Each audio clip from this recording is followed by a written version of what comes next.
आताच्या सत्रात ब्रिगेडियर हेमंत महाजन हे आपल्याशी बोलणार आहेत. त्यांची थोडक्यात ओळख करून देतो. ब्रिगेडियर हेमंत महाजन हे देशाच्या सुरक्षेचा प्रत्यक्ष अनुभव असलेले असे वक्ते आज आपल्याला लाभलेले आहेत. त्यांनी MSc नंतर डिफेन्स स्टडीजमध्ये MPhil देखील केलेलं आहे. डेहराडूनच्या इंडियन मिलिटरी अकॅडमीमधून प्रशिक्षण घेतल्यानंतर 1975मध्ये ते 7 मराठा लाईट इन्फंट्रीमध्ये दाखल झाले. जम्मू काश्मीर, पंजाब, ईशान्य अशा इथल्या लष्कराच्या अनेक मोहिमांमध्ये ते सहभागी होते. जम्मू काश्मीरमध्ये दहशतवादाची तीव्रता फार वाढलेली असतानाच्या काळामध्ये त्यांच्या बटालियनने उत्कृष्ट कामगिरी बजावली होती. या काळात त्यांना युद्ध सेवा पदकानं सन्मानित केलं गेलं होतं. 2006मध्ये त्यांनी आर्मी वॉर कॉलेजमध्ये हायर कमांड विंगची फॅकल्टी म्हणून काम केलं. या काळात प्रशिक्षणार्थी अधिकाऱ्यांना युद्धाचं नियोजन, त्याची तयारी व प्रत्यक्ष कारवाई आणि ती देखील आपल्या शेजारी देशांच्या संदर्भात असं बहुमूल्य मार्गदर्शन केलं. याशिवायही त्यांनी या अधिकाऱ्यांना युद्ध व्यवस्थापन, आण्विक, जैविक, रासायनिक युद्ध, देशाच्या विविध भागांमधील दहशतवाद, डाव्यांचा नक्षल्यांसह दहशतवाद, दहशतवाद्यांच्या घुसखोरीला प्रतिबंध करण्याचे उपाय अशा ज्वलंत विषयांवर देखील मार्गदर्शन केलं. राष्ट्रीय सुरक्षेच्या संदर्भात ते देशाच्या विविध भागांमध्ये व्याख्याने देतात. राष्ट्रीय सुरक्षेच्या विषयावरील दूरचित्रवाणीवरील विविध चर्चांमध्ये आपण त्यांना नेहमी पाहतो. राष्ट्रीय सुरक्षेचा विचार करताना सीमेपलीकडून आणि देशांतर्गत अशा दोन्ही प्रकारच्या उभ्या केलेल्या आव्हानांवर त्यांनी विपुल लेखन देखील केलेलं आहे. एरवी आपण म्हणतो की एखादा उत्तम खेळाडू हा उत्तम मार्गदर्शक असेलच असं काही सांगता येत नाही. इथे मात्र आपल्याला एक उत्तम लष्करी अधिकारी उत्तम मार्गदर्शकाच्या स्वरूपात दिसतो. राष्ट्रीय सुरक्षेशी संबंधित महत्त्वाच्या मुद्द्यांचा परिचय करून देण्यासाठी आपल्याला आज असं हे सिद्धहस्त व्यक्तिमत्व लाभलेलं आहे. जाता जाता एक सांगतो, एक उल्लेख आठवला की लेफ्टनंट जनरल KT पारनाईक यांच्यावरील एक्सप्रेसमधल्या एका लेखामध्ये त्यांचा थिंकिंग जनरल असा उल्लेख केला गेला होता. खरोखर विशेष असा तो मला उल्लेख वाटला. आज आपल्याला थिंकिंग महाजन लाभलेले आहेत असं म्हणता येईल. धन्यवाद. किशोरजींना विनंती करतो त्यांनी ब्रिगेडियर महाजनांचं स्वागत करा.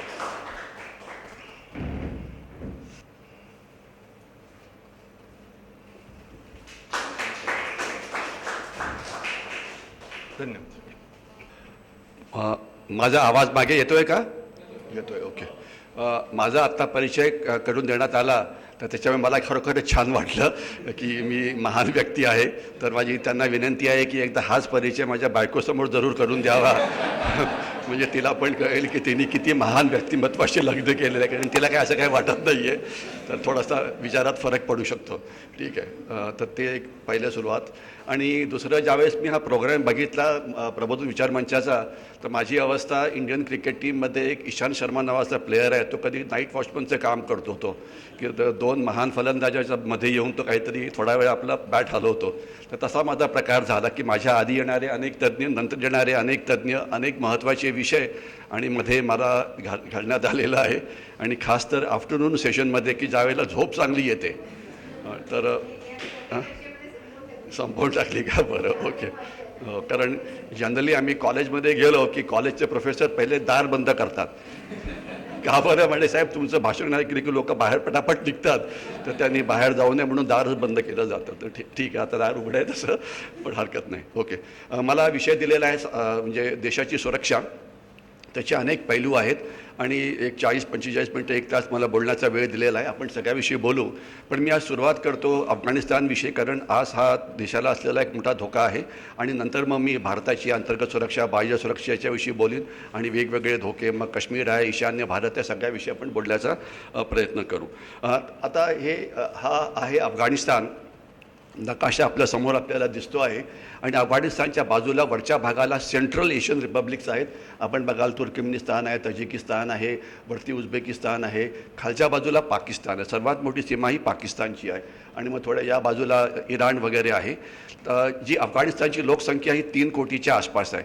तर मी त्याच्या जास्त डिटेलमध्ये जात नाही. मी फक्त आपल्याला एवढंच सांगण्याचा प्रयत्न करतो की अफगाणिस्तानकडे याच्यावरती तुमच्याकडे बोलण्याकरता एक वेगळे तज्ज्ञ येणार आहेत की याचा जगावरती काय परिणाम होईल, भारतावरती काय परिणाम होईल, या 2-3 गोष्टींविषयी फक्त आपण बोलण्याचा प्रयत्न करू. सध्या काय झालेलं आहे की सध्या भारत हा तालिबानमय झालेला आहे. म्हणजे एक अशी समजूत करून दिलेली आहे आपली मीडियानी किंवा तज्ज्ञांनी की तालिबानची उंची 10 फूट आहे. त्यांनी काय केलं तर Afghanistan has been a graveyard of super powers. 19व्या शतकामध्ये ग्रेट ब्रिटन 4 युद्ध लढलं, अफगाणिस्तानमध्ये जाऊन त्यांचा पराभव झाला, तर पहिली महाशक्ती हरली. ब्रिटिश साम्राज्यावरती कधी सूर्यास्त होत नव्हता तिथे झाला, तर ते एक पहिलं महायुद्ध ते जिंकले. दुसरं मग 1980 ते 90च्या दशकामध्ये Soviet Union was the only super power. ते 1980मध्ये अफगाणिस्तानमध्ये आले, 1990मध्ये परत गेले पराभूत होऊन. आणि Soviet Union was a world class military power. त्यांनी दुसऱ्या महायुद्धात भाग घेतला होता, त्यांचे सेनापती अनुभवी होते, त्यांनी 4.5 लाख सैनिक दुसऱ्या महायुद्धात घालवलेले होते.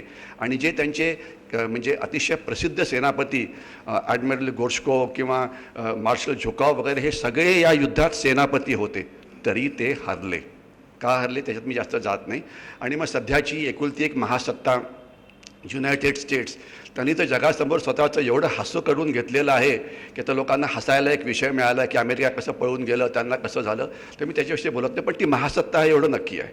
म्हणजे असं म्हटलं जातं की अमेरिकेमध्ये इतके थिंक टँक्स आहेत, इतके विचारमंच आहेत की एवढे टँक्स पूर्ण जगात नाही आहेत. म्हणजे प्रत्येक कोपऱ्यामध्ये तुम्हाला एक थिंक टँक मिळतो. आणि त्यांच्यामध्ये जर तुमच्यातले कोणी इथे प्रोफेसर लोक असतील तर त्यांना कळेल की त्यांच्यामध्ये इतके रेफरन्सेस असतात की बाप अरे अतिशय विद्वान. पण हे सगळे विद्वान शेवटी उंटावरून शेळ्या हाकणारे विद्वान निघाले. त्यांना तिथे नेमकं काय होतं काही कळालंच नाही. आणि जो बायडनसुद्धा म्हणतात की मी काय करू, मी लष्करी तज्ज्ञांना विचारलं, मी पॉलिटिकल तज्ज्ञांना विचारलं, मी स्ट्रॅटेजिक एक्सपर्ट्सना विचारलं, सगळे म्हणाले परत या. परत आलो आणि काय गडबड झाली बघा. आणि हे गेल्या 4 प्रेसिडेंट्सपासून चाललेलं आहे. ते सगळे तज्ज्ञ हे सगळे फुसके निघाले. तर त्याच्यामुळे वातावरण निर्मिती काय झाली की तालिबान 10 फूट उंच आहे. म्हणजे अमेरिकेचा पराभव केला. याच्याशिवाय 3.5 लाख हे सैन्य तिथे होतं. आपण आता मगाशी चर्चा करत होतो त्याच्यामध्ये 2-2.5 लाख सैन्य हे प्रॉपर सैन्य होतं. लक्षात ठेवा, ते बाजारबुणगे नव्हते. जो एक उल्लेख कुठल्या तरी एक्सपर्टनी केला होता ते बाजारबुणगे नव्हते, प्रॉपरली ट्रेंड, इन्क्लुडिंग त्यांचं ट्रेनिंग इथे नॅशनल डिफेन्स अकॅडमी खडकवासला झालं होतं, इंडियन मिलिटरी अकॅडमी डेहराडून जिथे मी होतं तिथे झालेलं होतं. अतिशय ट्रेंड होते. पण तिथे जे घडलं की 3.5 लाख सैन्याचा पराभव झाला, एकसुद्धा गोळी न फायर करता. म्हणजे जगातलं हे पहिलं युद्ध असेल की युद्ध जिंकलं पण गोळीच फायर झाली नाही, वेपन्सच फायर झाले नाही. आणि अफगाणिस्तान सैन्याकडे सगळं होतं. आणि जो बायडन म्हणतात की त्यांना आम्ही तोफा दिल्या, रणगाडे दिले, विमानं दिली, हेलिकॉप्टर दिली, फक्त त्यांना आम्ही एकच गोष्ट देऊ शकलो नाही, ती म्हणजे लढण्याची इच्छाशक्ती. तेवढंच फक्त नव्हतं, बाकी सगळं होतं. इच्छाशक्ती नव्हती. आणि आम्ही ज्या वेळेला या विषयावरती बोलतो आम्ही म्हणतो की लढाईमध्ये 2 घटक असतात, एक असतं शस्त्र आणि दुसरं असतं शस्त्राच्या मागचा सैनिक आणि त्याचं नेतृत्व. आणि नेहमी हे सिद्ध झालेलं आहे की शस्त्रापेक्षा सैनिक आणि त्याचं नेतृत्व हे जास्त महत्त्वाचं असतं. हे आपल्याला कळायला पाहिजे. आणि हे पुन्हा एकदा प्रूव्ह झालं की सगळं होतं, फक्त लढण्याची इच्छाशक्ती नव्हती. तर अशामुळे आता वातावरण निर्मिती काय झाली आहे की तालिबान 10 फूट आहे, उंच आहे. तर त्यावेळी सगळेजण घाबरलेत की अरे बाप रे, आता हे तालिबान 50-60 हजार यांची संख्या आहे, अतिशय कडवे आहेत वगैरे वगैरे, तर आता आपलं कसं होणार. तर याचा भारताला काय धोका आहे वगैरे. तर आपण पटकन पुढे जाऊया.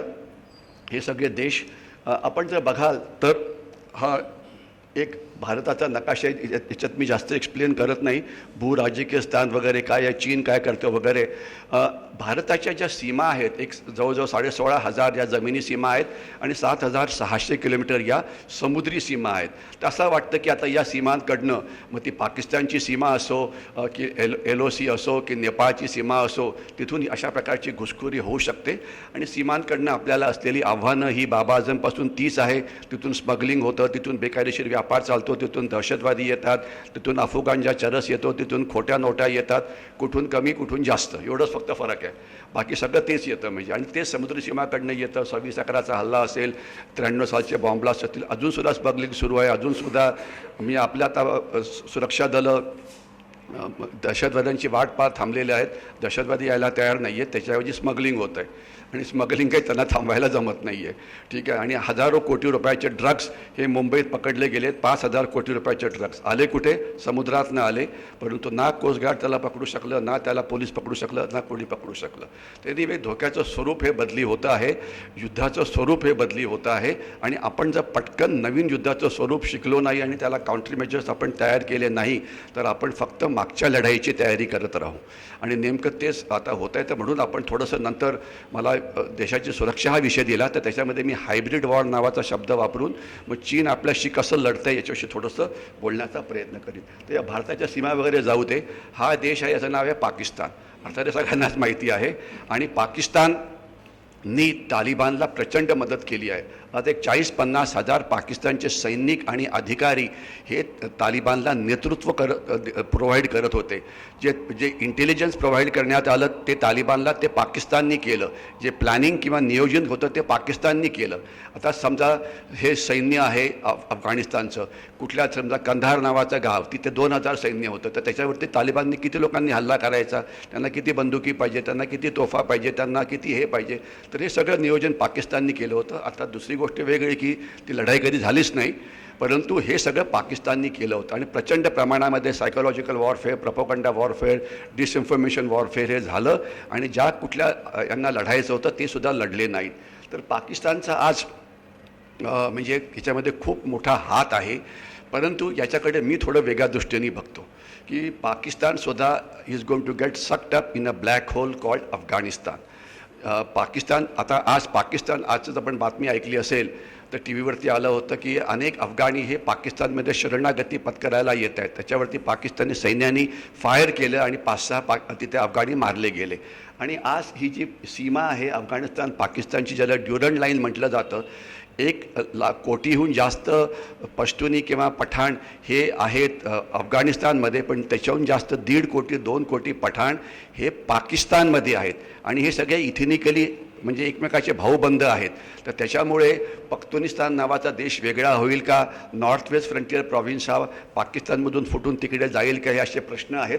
त्याची उत्तरं तुमच्यातले काही मला यंग मुलं इथे बसलेली दिसतात. तुमच्या कारकिर्दीमध्ये नक्कीच तुम्हाला वेगवेगळे देश बघायला मिळतील पाकिस्तानच्या शिवाय. ओके, तर पाकिस्तानविषयी आपण एवढंच समजणं गरजेचं आहे की पाकिस्तान आता एका मोठ्या, पाकिस्तानला सध्या वाटतं की दे आर ऑन क्लाउड 9, म्हणजे त्यांना वाटतं की आपण फार मोठी ताकद बनणार आहोत. परंतु तसं नाही. पाकिस्तान एक हायली मिलिटराईज सोसायटी आहे. तिथे अफगाणच्या चरस भयंकर आहे. तिथे अफगाणी शरणागती येत आहे. तिथे ज्यावेळेस काबूलवरती कब्जा झाला तर काबूलमधून या तालिबाननी 5000 कैदी सोडले. तर त्याच्यामधली आनंदाची बातमी अशी आहे की ते जवळजवळ सगळे हे तेहरीक तालिबान पाकिस्तान नावाच्या संघटनेचे होते, दहशतवादी संघटनेचे होते, जी पाकिस्तानच्या विरुद्ध काम करते. आणि आता त्यांनी पाकिस्तानच्या विरुद्ध काम करायला सुरुवात केली. तर ती आनंदाची बातमी आहे. तर म्हणजे काही आनंदाची बातमी पण द्यायला पाहिजे ना, कारण तुम्हाला अनेक एक्सपर्ट ते सांगणार नाहीत पाकिस्तान पाकिस्तान तालिबान तालिबान असं होऊन जातं. तसं नाही. त्यांना भरपूर प्रॉब्लेम्स आहेत की म्हणजे आधीच त्यांची अर्थव्यवस्थेची अवस्था खराब आहे. आणि तुम्हाला पाकिस्तानची अवस्था किती खराब आहे सांगायचं म्हटलं तर ट्रेडिशनली पाकिस्तानचं 85% सैन्य हे भारत पाकिस्तान सीमेवरती असायचं. आपण बघाल ती सीमा आपल्याला इथे दिसते आहे. लेझर पॉईंटर आहे का तुमच्याकडे? नाही. ओके, तर तुम्हाला मी दाखवलं असतं, तर लाल पॉईंट दाखवतं ते. ठीक आहे, हरकत नाही. तर तो तिथे ती सीमा आहे. तर तिथे 85% सैन्य असायचं. पण आता सध्या परिस्थिती बदली झालेली आहे. आता 50% सैन्य हे पाकिस्तानच्या आत दहशतवादी विरोधी अभियान करण्यामध्ये गुंतलेलं आहे. कोणी नॉर्थ वेस्ट फ्रंटियर प्रॉव्हिन्समध्ये आहेत, कोणी वजिरिस्तानमध्ये आहेत, कोणी बलुचिस्तानमध्ये आहेत. आणि एक तुम्हाला मध्ये रस्ता दिसतो आहे, तो रस्ता बघितला की मला नेहमी आनंद होतो. त्याच्या रस्त्याचं नाव आहे चायना पाकिस्तान इकॉनॉमिक कॉरिडॉर. लोक म्हणतात की याच्यामुळे भारताला फार धोका निर्माण होणार आहे.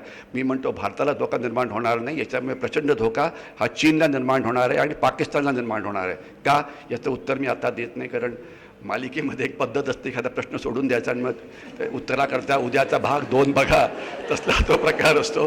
ठीक आहे, तर तसलं ते काहीतरी कुतूहल सोडण्याकरता का ते मी सांगत नाही. ठीक आहे, ओके. तर हा रस्ता एक ब्लॅक होल आहे. या रस्त्याचा काहीच फायदा नाही, कारण पाकिस्तानचा सर्वात मोठा उद्योगधंदा आहे दहशतवाद, आणि दहशतवादाला रस्ता लागत नाही. आणि चायना पाकिस्तान इकॉनॉमिक कॉरिडॉर जे खालती जे बंदर दाखवलं आहे ग्वाडार नावाचं, त्यांना वाटलं होतं इथे 5-6 हजार शिप्स येतील, सामान अनलोड करतील, परंतु गेले 3 वर्ष तिथे ॲव्हरेज 5 जहाजं येतात. त्यामुळे त्याचा काही उपयोग नाही. म्हणजे जर मुंबई पुणे एक्सप्रेस हायवेवरती जर रोज सकाळी एक गाडी आणि संध्याकाळी एक गाडी यायला लागली तर त्या रस्त्याचं कसं नुकसान होईल आणि सरकारचा कसा कबाडा होईल, तर तसा कबाडा इथे होतो आहे. आणि याच्यामध्ये नॉट ओन्ली पाकिस्तान पण चायना अडकलेला आहे की इतकी जी त्यांनी मोठी गुंतवणूक केली आहे ती अडकलेली आहे. आणि इथेच मी थोडं चायनाला कव्हर करतो. चायना असं म्हटलं जातं की चायना पाकिस्तान आता जे अफगाणिस्तानमध्ये एक पोकळी निर्माण झालेली, अमेरिका तिथून पळून गेलेली आहे, तर ती पोकळी भरण्याचं काम चायना करेल. तर अगेन मला खूप आनंद होतो त्याच्यामुळे. त्याचं कारण काय की जिथे 3 महाशक्ती फसल्या आहेत त्या अफगाणिस्तानच्या दलदलीमध्ये अजून एक फसतील, हा त्याचा अनुभव आहे. कारण कारण अफगाणिस्तान आणि Pak area has been a graveyard of super powers. त्याच्यात काही डाऊट नको. तर आता हे आपल्याला येणाऱ्या दिवसामध्ये कळेल. आणि याच्या 2 गोष्टी आहेत. एक तर काही तज्ञ येऊन तुम्हाला सांगायचा प्रयत्न करतील की अरे बापरे, अफगाणिस्तानमध्ये $3.5 ट्रिलियन किमतीची तिथे मिनरल्स आहेत, रेअर आहे, तिथे गॅस आहे, तिथे तेल आहे, हे आहे, ते आहे. अरे मग आतापर्यंत काढलं का नाही बाहेर कोणी? 20 वर्ष अमेरिका इथे राज्य करत होती. ती जगाची टेक्नॉलॉजिकल पॉवर आहे. त्यांनी एक पण तेल काढलं नाही बॅरल्सचं, ना त्यांनी कुठलं रेअर मिनरल काढलं. तर त्यांना काय जमलं नाही का? The best corporate world, the best technicians, the best scientist, the best technology ही अमेरिकेकडे आहे. तर त्यांना जर काढता आलं नाही आणि जर चीनला काढता आलं तर त्यांना सलाम मुश्किल आहे. कारण तिथे कॉस्ट ऑफ एक्स्ट्रॅक्शन इतकी हाय आहे, तिथे एवढा करप्शन आहे, तिथे इन्फ्रास्ट्रक्चरचं एवढं प्रॉब्लेम आहे की चीनलासुद्धा तिथे प्रॉब्लेम होणार आहे. आणि सर्वात जास्त प्रॉब्लेम चीनला असं वाटतं की हा जो रस्ता आहे चायना पाकिस्तान इकॉनॉमिक कॉरिडॉर, तो त्यांना जोडायचा आहे कोणाशी? काबूल, जी राजधानी आहे अफगाणिस्तानची. तर काबूल थोडं नकाशाच्या बाहेर गेलं, पण तुम्हाला कल्पना आहे कुठे येते.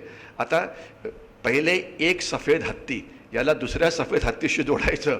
तिथे अफगाणिस्तानमध्ये कशा करता, तिथे कुठे किती गाड्या चालतात हो शेवटी, तिथे जवळजवळ काहीच चालत नाही. आणि तिथून त्यांना घेऊन जायची त्या रस्ता सेंट्रल एशियन रिपब्लिक्सकडे, म्हणजे कझाकिस्तान, किर्गिस्तान. अरे त्यांची अर्थव्यवस्था सध्या त्याला प्रॉब्लेम आहे.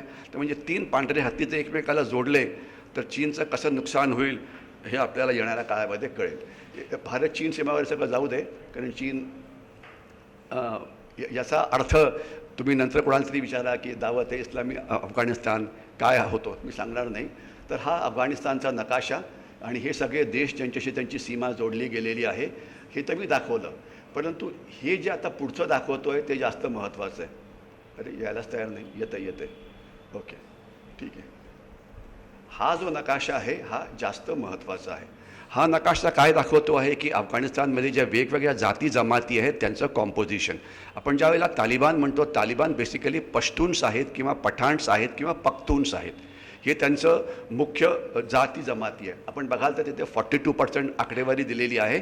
अर्थात ही आकडेवारी 2010ची आहे, कारण दर 10 वर्षांनंतर सेन्सस होतं. तर आत्ता काय अजून समजा एक 20-25% ती वाढली असेल. परंतु अफगाणिस्तानमध्ये इतर जाती जमाती या मेजॉरिटीमध्ये आपण जर बघाल तर उझबेकी 12% आहे, तजिकी जे आहे ते 24% आहेत. हे मध्ये आलं नाही. हजारा हे काय 10-12% जे काय असेल ते मला इथून नीट दिसत नाही आहे, पण जे आपल्याला ते आकडेवारी बघता येईल. तर हे सगळे जे नॉन पख्तुनी आहेत, नॉन पठाण आहेत, हे एकत्र येऊ शकतात असं वाटतं. आणि त्याचं नाव आपण मध्ये घेतलं होतं अहमद शाह मसूद किंवा अहमद मसूद किंवा तजिकिस्तान त्यांना मदत कसं करतो आहे, पंचशीरमध्ये व्हॅलीमध्ये काय होतं आहे याच्याविषयी आता बोलायची गरज नाही आहे.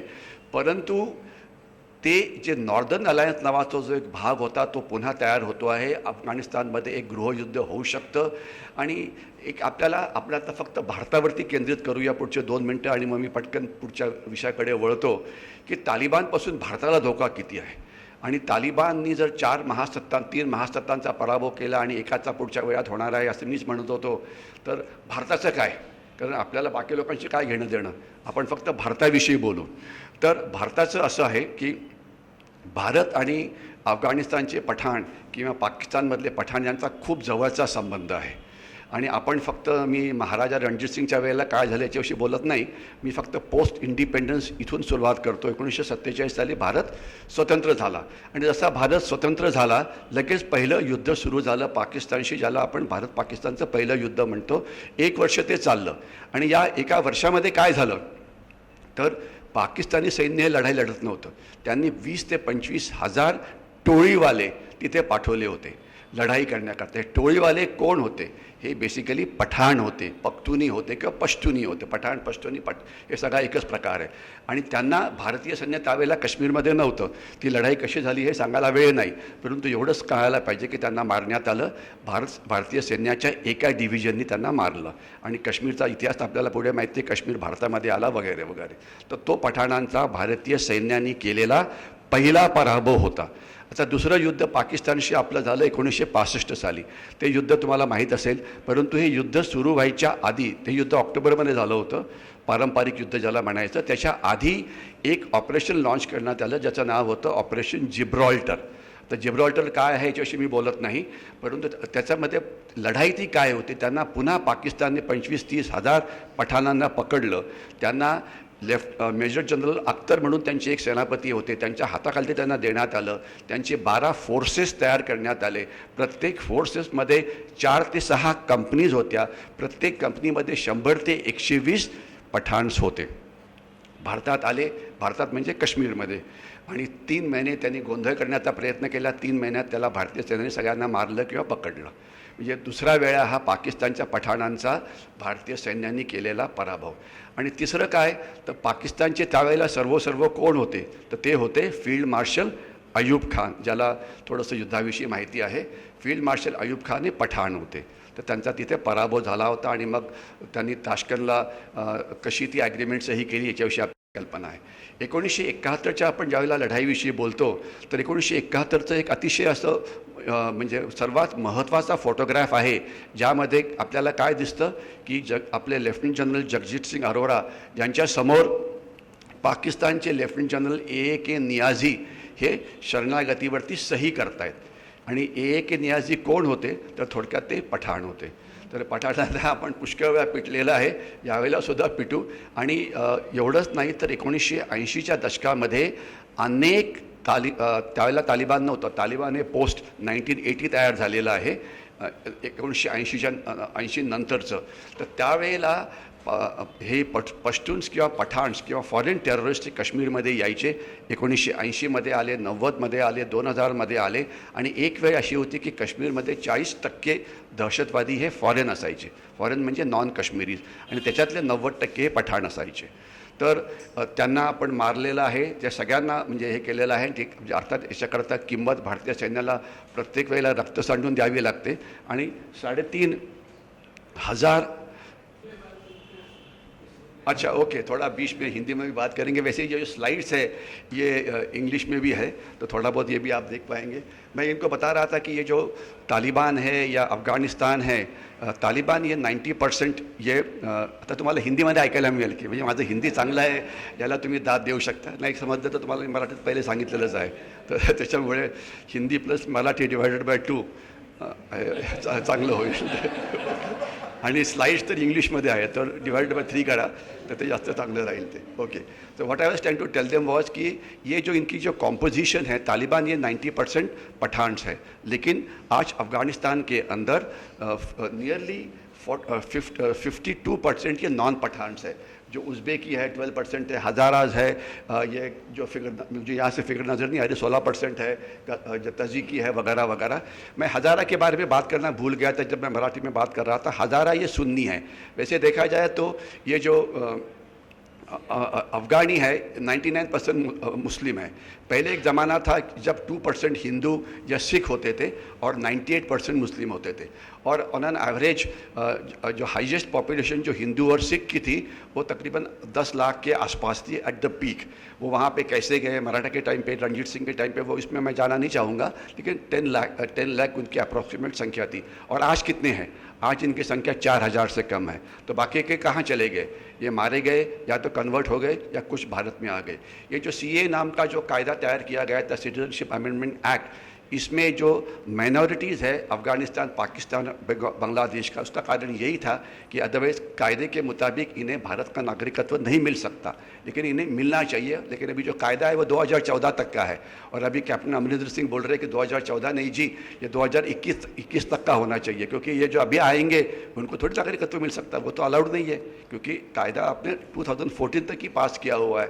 तो एनीवे अभी उनका हालात बड़ा बुरा है. अभी भी कुछ लोग वहाँ पे अटके हुए हैं, तो चलो उनके बारे में कभी बात करेंगे। तो ये अफ़गानिस्तान का जो पश्तून्स को हमने उनकी कैसे पिटाई की हुई है इंडियन आर्मी ने, इसके बारे में हम बात कर रहे थे। 47 की लड़ाई के अंदर, 65 की लड़ाई के अंदर, 1971 के अंदर। 1971 के अंदर बहुत सारी पठान बटालियंस थी, बहुत सारी बलूची बटालियंस थी जिन्होंने हमें सरेंडर किया। आपको याद होगा कि 94,000 prisoners were captured in Bangladesh या इन देन ईस्ट पाकिस्तान। तो मैं ये शॉर्टकट मारता हूँ, नहीं तो चंद्रशेखर नेने जी कल आने वाले हैं, तो उनका अगर मैं पूरी इन्फॉर्मेशन निकाल दूँ तो वो क्या बात करेंगे। तो ये है पाकिस्तान। खैर ये तो सबको पता है ये पाकिस्तान है, लेकिन पाकिस्तान ये एक कोहेसिव स्टेट नहीं है। पाकिस्तान के बारे में मैं केवल 2 चीज़ों के ऊपर बातचीत करने वाला हूँ, बाकी मैंने बहुत सारी बातचीत की हुई है। उन्होंने तालिबान को कैसे मदद की इसके बारे में मैंने बातचीत की हुई है। अभी पाकिस्तान के जो अलग अलग राज्य है, बलूचिस्तान ये अलग होना चाहते हैं, और बलूचिस्तान लिबरेशन आर्मी है, बलूचिस्तान लिबरेशन फोर्स है, ये बोलते हैं हम अलग होंगे। और जो मैंने चाइना पाकिस्तान इकोनॉमिक कॉरिडोर दिखाया था उसके ऊपर ये हमला करते हैं। और अभी पिछले 2 हफ्ते के अंदर ही 15-16 चाइनीज़ ये मारे गए हैं। और ये जो रोड है 4,500 किलोमीटर की, उसकी रक्षा करने के लिए तकरीबन 2 डिवीजन्स पाकिस्तानी आर्मी की वहाँ पे डिप्लॉयड है। याद होगा कि 50% Pakistani army is deployed in carrying out anti terrorist operation. तो बहुत बिजी रखा है उनको हमने, तो वो ये कर रहे हैं। तो बलूचिस्तान अलग होना चाहता है। नीचे सिंध है, जियो सिंध मूवमेंट वहाँ पे चल रही है, उनकी प्रॉब्लम है। ऊपर का जो इलाका है जिसे नॉर्थ वेस्ट फ्रंटियर प्रोविंस बोला जाता है, ये वही इलाका है पठान इलाका, और यहाँ पे ऑलमोस्ट 2 करोड़ पठान है। और वहाँ पे अगर आप देखेंगे पेशावर आपको नज़र आएगा, पेशावर ये उनकी कैपिटल है। और जो मैं 1 बेल्ट 1 रोड की बात कर रहा था, या बेल्ट एंड रोड इनिशिएटिव की बात कर रहा था, या ओबोर की बात कर रहा था, तो ये चाइना क्या सोचता है कि ये रोड ज्वाइन किया जाए। पेशावर से रोड जाएगी कहाँ, काबुल से। तो चाइना को बेस्ट ऑफ लक, उनको बड़ा प्रॉब्लम होने वाली है। यहाँ खुद की रक्षा नहीं कर सकते तो वहाँ क्या करेंगे, क्योंकि वहाँ पे बड़ा कायदा बड़ा साफ़ है, जिसके इलाके से गाड़ी जाती है उसको खंडनी देनी पड़ती है। ठीक है, तो ये और मतलब तालिबान के पठान भी होंगे तो भी पठान भी कोहेसिव नहीं है, उनका भी अपना अपना इलाका होता है, एरिया ऑफ इन्फ्लुएंस। ठीक है, तो वैसे ये काफ़ी वहाँ पे आपको ये एक्सटॉर्शन किया जाता है। ऊपर वाला हिस्सा जो है पंजाब, पंजाब के बारे में तो आप जानते हैं, नवाज शरीफ है वो है। लेकिन आज पाकिस्तान की तरफ हम केवल दहशतवाद की तरफ से देखते हैं। पाकिस्तान के आज का हालत थोड़ा सा बुरा है, इन द सेंस कि पाकिस्तान जो दहशतवादी हमारे देश में भेजना चाहता है, उनको दहशतवादियों की शॉर्टेज हो रही है। आपने अन्न धान्य की शॉर्टेज सुनी है, पुणे वालों को पानी की प्रॉब्लम कभी होती है वगैरह वगैरह, ठीक है ना। तो लेकिन इनको अभी दहशतवादियों की शॉर्टेज हो रही है, क्योंकि ट्रेडिशनली 90% दहशतवादी ये पठान होते थे। अभी पठान बोलते हैं कि हम क्यों दहशतवादी बने, सब जो पाकिस्तान के बाकी स्टेट्स हैं वो क्यों नहीं शेयर करते हैं। अगर आपने पाकिस्तान ने 4,000 दहशतवादी भेजने हैं तो सबको अपना अपना परसेंटेज देने दो ना, पठान ही मारे जाएंगे। तो बोलते नहीं आप ही जाओ, तो अभी वो जाने के लिए तैयार नहीं है। वो अपना एक अलग देश चाहते हैं जिसका नाम है पख्तूनिस्तान। तो शायद ये एक अलग देश हो सकता है आने वाले दिनों में। और दूसरी बात यह है कि सिंध वाले आने के लिए तैयार नहीं हैं, बलूचिस्तान वाले तो लड़ाई उल्टा ही कर रहे हैं। और सबसे बुरी बात कि पाकिस्तानी ऑक्यूपाइड कश्मीर जिसे वो बोलते हैं वो भी आने के लिए तैयार नहीं है। तो फिर जाएगा कौन दहशतवादी बन के। ठीक है, तो शॉर्टेज हो रही है। तो अभी इसमें तालिबान का हाथ बड़ा है, इसीलिए कि Taliban is grateful to Pakistan, इसलिए वो लोग आएंगे। लेकिन क्या होता है कि ये 50-60 हज़ार तालिबानी है, उनको अलग अलग कामों पे लगाया जाएगा। लड़ाई लड़ना बहुत आसान है, लेकिन उसके बाद कंट्री चलाना ये बहुत डिफ़िकल्ट है। क्योंकि जब तालिबान की जो इकोनॉमी होती थी, जो जिससे हम इनफॉर्मल इकोनॉमी बोल सकते हैं, वो क्या था, 1.5 बिलियन डॉलर्स की इकोनॉमी थी। इनकम, सोर्स ऑफ इनकम क्या था, अफू गांजा चरस, एक्सटॉर्शन, और जो मदद, आर्थिक मदद मिलती है फ्रॉम इस्लामिक कंट्रीज़ या फ्रॉम वेरियस NGOs, इस्लामिक या जो भी होंगे वो, ये बेसिकली उनका ये था। अभी 1.5 के ऊपर सरकार नहीं चलेगी, क्योंकि बात सीधी है कि सरकार को सेंट्रल गवर्नमेंट होती है, सरकार को स्टेट गवर्नमेंट होती है, सरकार की जो ये होती है, सरकार अलग अलग सर्विसेज प्रोवाइड करती है, पानी देती है, बिजली देती है, राशन देती है। और अभी तो अफ़गानिस्तान तो एक मॉडर्न कंट्री बन रहा है, उनकी इकोनॉमिक सर्विसेज है, तो अभी कौन प्रोवाइड करेगा वो, उसके लिए बजट कितना है। तो जो फॉर्मल बजट थी अफ़गानिस्तान की, उसमें से 85% was aid and 15% was the taxes which they collected. अभी ये पूरा सब बंद हो गया है, क्योंकि सभी पैसे ये अमेरिका के पास है। वो बोलते हम नहीं देते पैसे आपको, अभी हमारे बैंक में हम ये रख लेंगे उसको, ठीक है, जब तक आप अपने बिहेवियर ठीक नहीं करोगे तब तक। और जो वर्ल्ड बैंक या वर्ल्ड इंस्टीट्यूशंस होती है, वर्ल्ड बैंक है, इंटरनेशनल मॉनेटरी फंड है, वो भी पैसे देने के लिए तैयार नहीं है।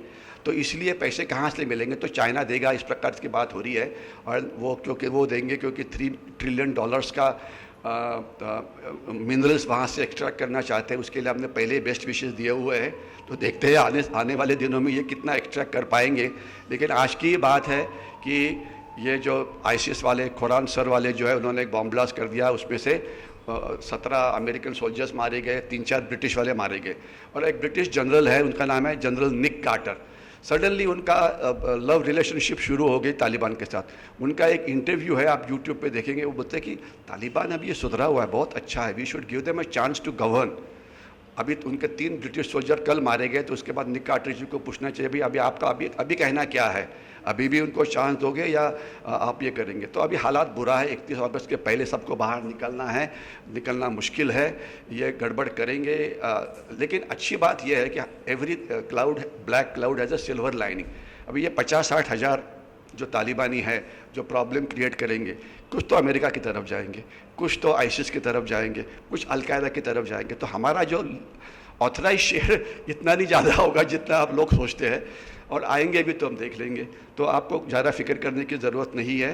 The Indian army is more than capable of taking care of the national security, but Indian army will have to shed lot of blood. Indian army has lost more than 3,500 soldiers in carrying out anti terrorist operations in Jammu and Kashmir. और जितना खून Indian army एक साल में बहाती है, इतना बाकी देश की पूरी इंस्टीट्यूशन मिला के नहीं देती है। ये आपको पता होना चाहिए। अगर आपको स्टैटिस्टिकल डेटा चाहिए तो वो एक SATP नाम का पोर्टल है, जहाँ पे आप ये डेटा देख सकते हैं कि कौन कितने कहाँ पे मारे गए, नक्सल एरिया है, ईशान्य भारत है, कश्मीर है, वगैरह वगैरह। तो ये मेरे ख्याल से अभी तालिबान को फास्ट फॉरवर्ड कर देते हैं, इसको छोड़ देते हैं। नॉर्दर्न अलायंस के बारे में बात नहीं करेंगे, इनकी पॉपुलेशन के बारे में बात नहीं करेंगे, तालिबान को क्या क्या मदद देती है इसके बारे में बात नहीं करेंगे। और तो हमने करना क्या चाहिए, तो बस नरसिम्हा राव वाली पॉलिसी, कुछ मत करो, वेट एंड वॉच। ठीक है, वो बड़ा उनका पॉलिसी है, लंबा लंबा सांस लेते रहते थे वो कि कुछ नहीं करना है, और वो बड़ा अच्छा डिसीजन था वो। तो अभी सिचुएशन इतनी टर्बुलेंट है कि कुछ नहीं करना यही अच्छा रहेगा।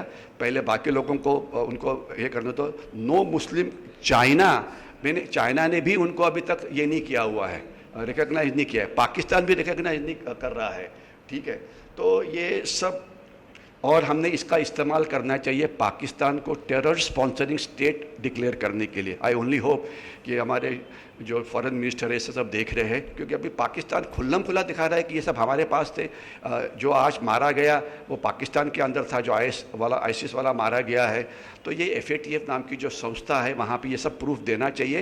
And Pakistan should be declared as a state sponsoring terrorism. I am sure कि समथिंग इज बीइंग डन। तो ऑप्शंस फॉर इंडिया ये इतना बड़ा है।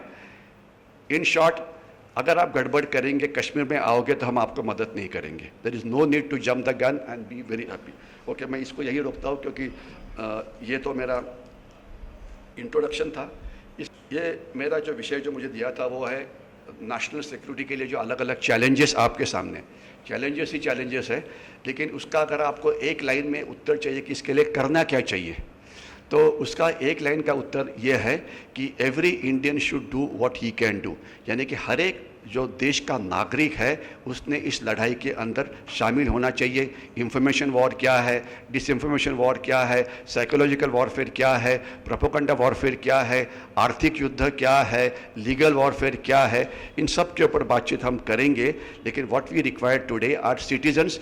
जिस प्रकार के क्षेत्र में आप काम करते हैं वहाँ पे आपने वर्ल्ड क्लास बनना चाहिए, क्योंकि अगर आपने चाइना के साथ लड़ाई करनी है, आपके एनिमी बड़े क्लियर है, चाइना है, पाकिस्तान है, नक्सलवादी है, माओवादी है, दहशतवादी है, इलीगल बांग्लादेशी माइग्रेंट्स है, और काफ़ी सारे इंडियंस की जो देशद्रोही है, ये आपके एनिमी हैं और इनके साथ लड़ना है। तो every one of us is a soldier in this battle. ये शॉर्ट समरी है। तो अगर आप विद्यार्थी है, मुझे कुछ विद्यार्थी शायद पीछे नज़र आ रहे हैं, तो आपने सर्वश्रेष्ठ विद्यार्थी कौन माना जाता है इतिहास के अंदर, तो वो है अर्जुन। तो आपने अर्जुन के आगे जाना चाहिए। अगर आप में से कोई शिक्षक है, प्रोफेसर्स है, तो उन्होंने क्या बनना चाहिए, सर्वश्रेष्ठ शिक्षक थे द्रोणाचार्य। आप हमारे में द्रोणाचार्य अवार्ड है, तो द्रोणाचार्य के आगे जाना चाहिए। अगर आप इंडस्ट्रियलिस्ट है तो आपने माइक्रोसॉफ्ट के आगे जाना चाहिए या ओला के आगे जाना चाहिए। ओला का ना गाड़ी है, ना ड्राइवर है, ना कुछ है, सिर्फ हमारे गाड़ी हमारी, ड्राइवर हमारा, देश हमारा, लेकिन बस आपको एक मैसेज भेजते हैं और प्रॉफिट कमाते हैं। गूगल के पास कोई नाम की चीज़ ही नहीं है। यूट्यूब के ऊपर फिल्म हम ही डालेंगे, हमारे फ्रेंड्स को लिंक हम ही भेजेंगे, और प्रॉफिट कौन लेगा? गूगल। ठीक है। फेसबुक के ऊपर प्रॉफिट कौन कमाता है? गूगल, मतलब फेसबुक।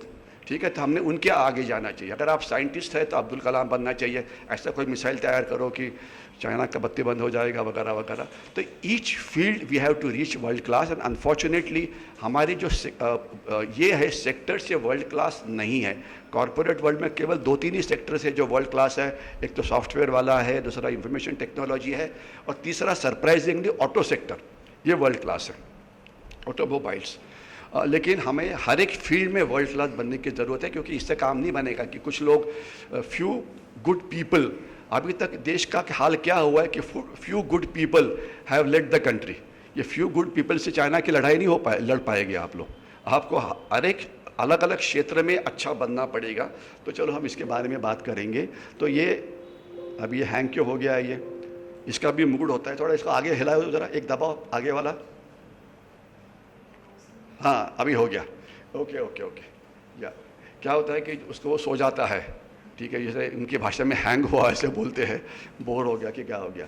तो आजकल हम कुछ लोग पूछते हैं कि तीसरा महायुद्ध कब होने वाला है, तो उनको बोलना पड़ता है कि तीसरा महायुद्ध शुरू है। अभी जो युद्ध शुरू है इसका नाम है बायोलॉजिकल वर्ल्ड वॉर। आपको पता है कि पूरी दुनिया का जितना नुकसान फर्स्ट और सेकंड वर्ल्ड वॉर में हुआ था, अगर उसको आप इकट्ठा करेंगे तो जो नुकसान अभी ये चाइनीज़ वायरस के कारण हुआ है वो उससे कितना ज़्यादा है। और इंडिया के जितने सारे वॉर्स के टोटल आप करो, जितना नुकसान इन वॉर्स में नहीं हुआ है वो इससे ज़्यादा अभी हुआ है। तो ये जो बायोलॉजिकल वर्ल्ड वॉर चल रहा है, इसमें हम सब सोल्जर्स हैं। क्या करना चाहिए ये सब पुणे वालों को पता है। मेरे ख्याल से यहाँ पुणे वाले ही है, लेकिन आधे पुणे वाले उसे फॉलो नहीं करते। वो सोचते हैं कि बाकी फॉलो करें तो ठीक है, मैं तो नहीं करता। ठीक है। और ये जो वायरस है, चाइनीज़ वायरस, ये इंटेलिजेंट वायरस है। अभी ये जो चाइनीज़ वायरस के बारे में बोलना अगर शुरू करें 2 साल के बाद, तो लोग बोलेंगे क्या बात कर रहे हो यार आप ये। लेकिन ये एक इंटेलिजेंट वायरस है। यानी कि इंटेलिजेंट का मतलब क्या है? गर्मी में मरता नहीं है, गर्मी में भी बढ़ता है, ठंडी में नहीं है मरता, वहाँ पर भी बढ़ जाता है, रेनी सीजन के अंदर भी ये बढ़ जाता है। अदरवाइज आप में से कोई डॉक्टर होंगे तो डॉक्टर आपको बताते हैं कि रेनी सीजन के जो वायरस अलग होते हैं, जो कोल्ड सीजन में वायरस अलग होते हैं। आपको पता ना, वायरल फीवर आ जाता है वगैरह वगैरह। तो ठंडी का वायरस इसमें नहीं होता, गर्मी में नहीं आता, गर्मी का रेनी सीजन में नहीं आता। लेकिन ये वायरस है, ये कुछ बोलते हैं कि ये आर्टिफिशियली इंजीनियर्ड है, इसे आर्टिफिशियल इंटेलिजेंस है, ये जाने के लिए तैयार ही नहीं है। तो करना क्या चाहिए? ये तो आपको, आप किसी को मोबाइल कॉल करो ये पूरा आ जाता है। मोर इम्पॉर्टेंट इज इम्प्लीमेंटेशन, और आपकी इम्यूनिटी बढ़ाओ and try and keep yourself as safe as possible.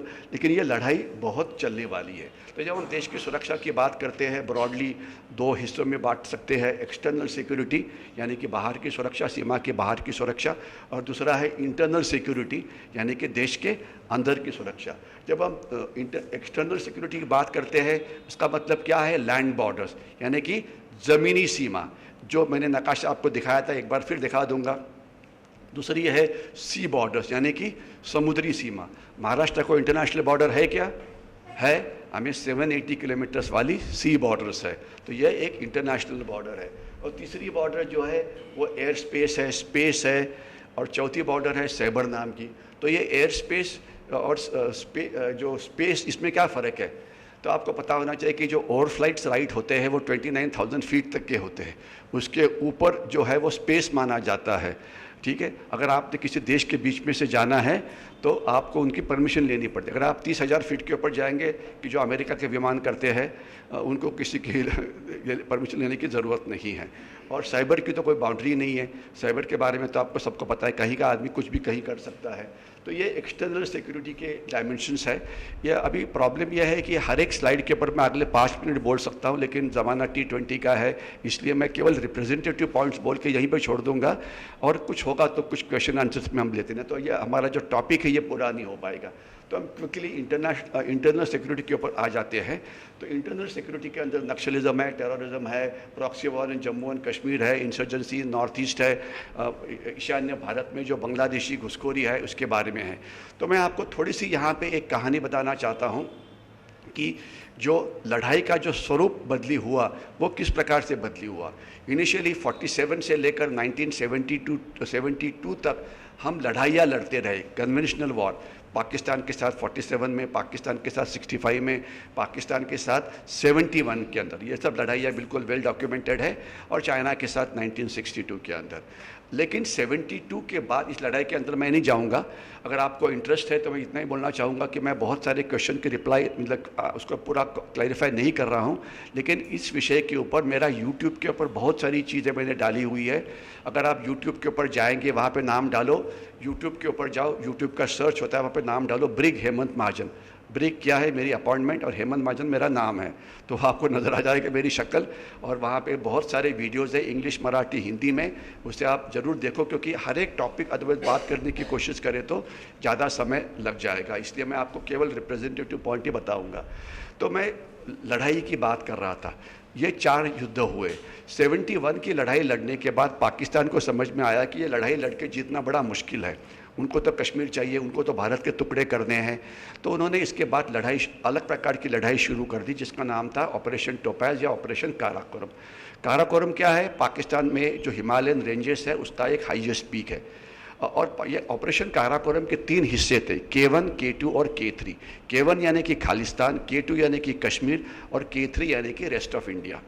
ठीक है, तो K1 यानी कि खालिस्तानी दहशतवाद क्या कर रहा है आपको पता है, तो हम केवल फिलहाल उसकी हालात क्या है इसके बारे में बात करेंगे। 1980 से लेकर 90 तक ये दहशतवाद बहुत चल रहा था। उस समय मैं पंजाब में था, हमने वहाँ पे बहुत काम किया हुआ है, एंटी टेररिस्ट ऑपरेशन में हिस्सा लिया हुआ है, तो इसके बाद में कभी बात करेंगे।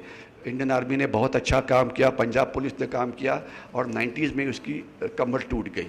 और अभी जो पंजाब में जो दहशतवाद चल रहा है, it is more of narco terrorism या अफू गांजा चरस का दहशतवाद। आप में से कुछ लोगों ने फिल्म देखी होगी जिसका नाम है उड़ता पंजाब। उड़ता पंजाब क्या है, जिनको पता नहीं है, वो जिनको पता है उनसे पता समझ लो कि क्या है ये। ठीक है, आपका संवाद थोड़ा बढ़ जाएगा। ओके, तो Udta Punjab basically drug addiction, 50% of youth in Punjab are addicted by drugs, और जो खालिस्तानी टेररिज्म अचीव नहीं कर पाया वो उड़ता पंजाब ने अचीव कर लिया है, उसे हम छोड़ देते हैं। कश्मीर का दहशतवाद, ये भी बहुत वेल डॉक्यूमेंटेड है, उसकी मैं इसके ऊपर मैंने बहुत ज़्यादा बातचीत की हुई है। अभी ये भी आपको यूट्यूब पे मिल जाएगा। तो अभी की हालात क्या है, बाद में 2 मिनट हम उसके ऊपर बात कर लेंगे। 370 कलम निकलने के बाद 2 साल हो गए तो क्या हो गया है, लेकिन it is under control. There are barely 200 terrorist in Kashmir, और अभी तालिबान की मदद से उसे एक बार रीइग्नाइट करने की कोशिश पाकिस्तान करेगा। तो मैंने पहले आपको बता दिया है कि फिक्र मत करो, उनकी तो पिटाई होने वाली है। ओके, क्योंकि life of an average terrorist in Kashmir is not more than 1 year. 1 साल के बाद वो ऊपर चला ही जाता है।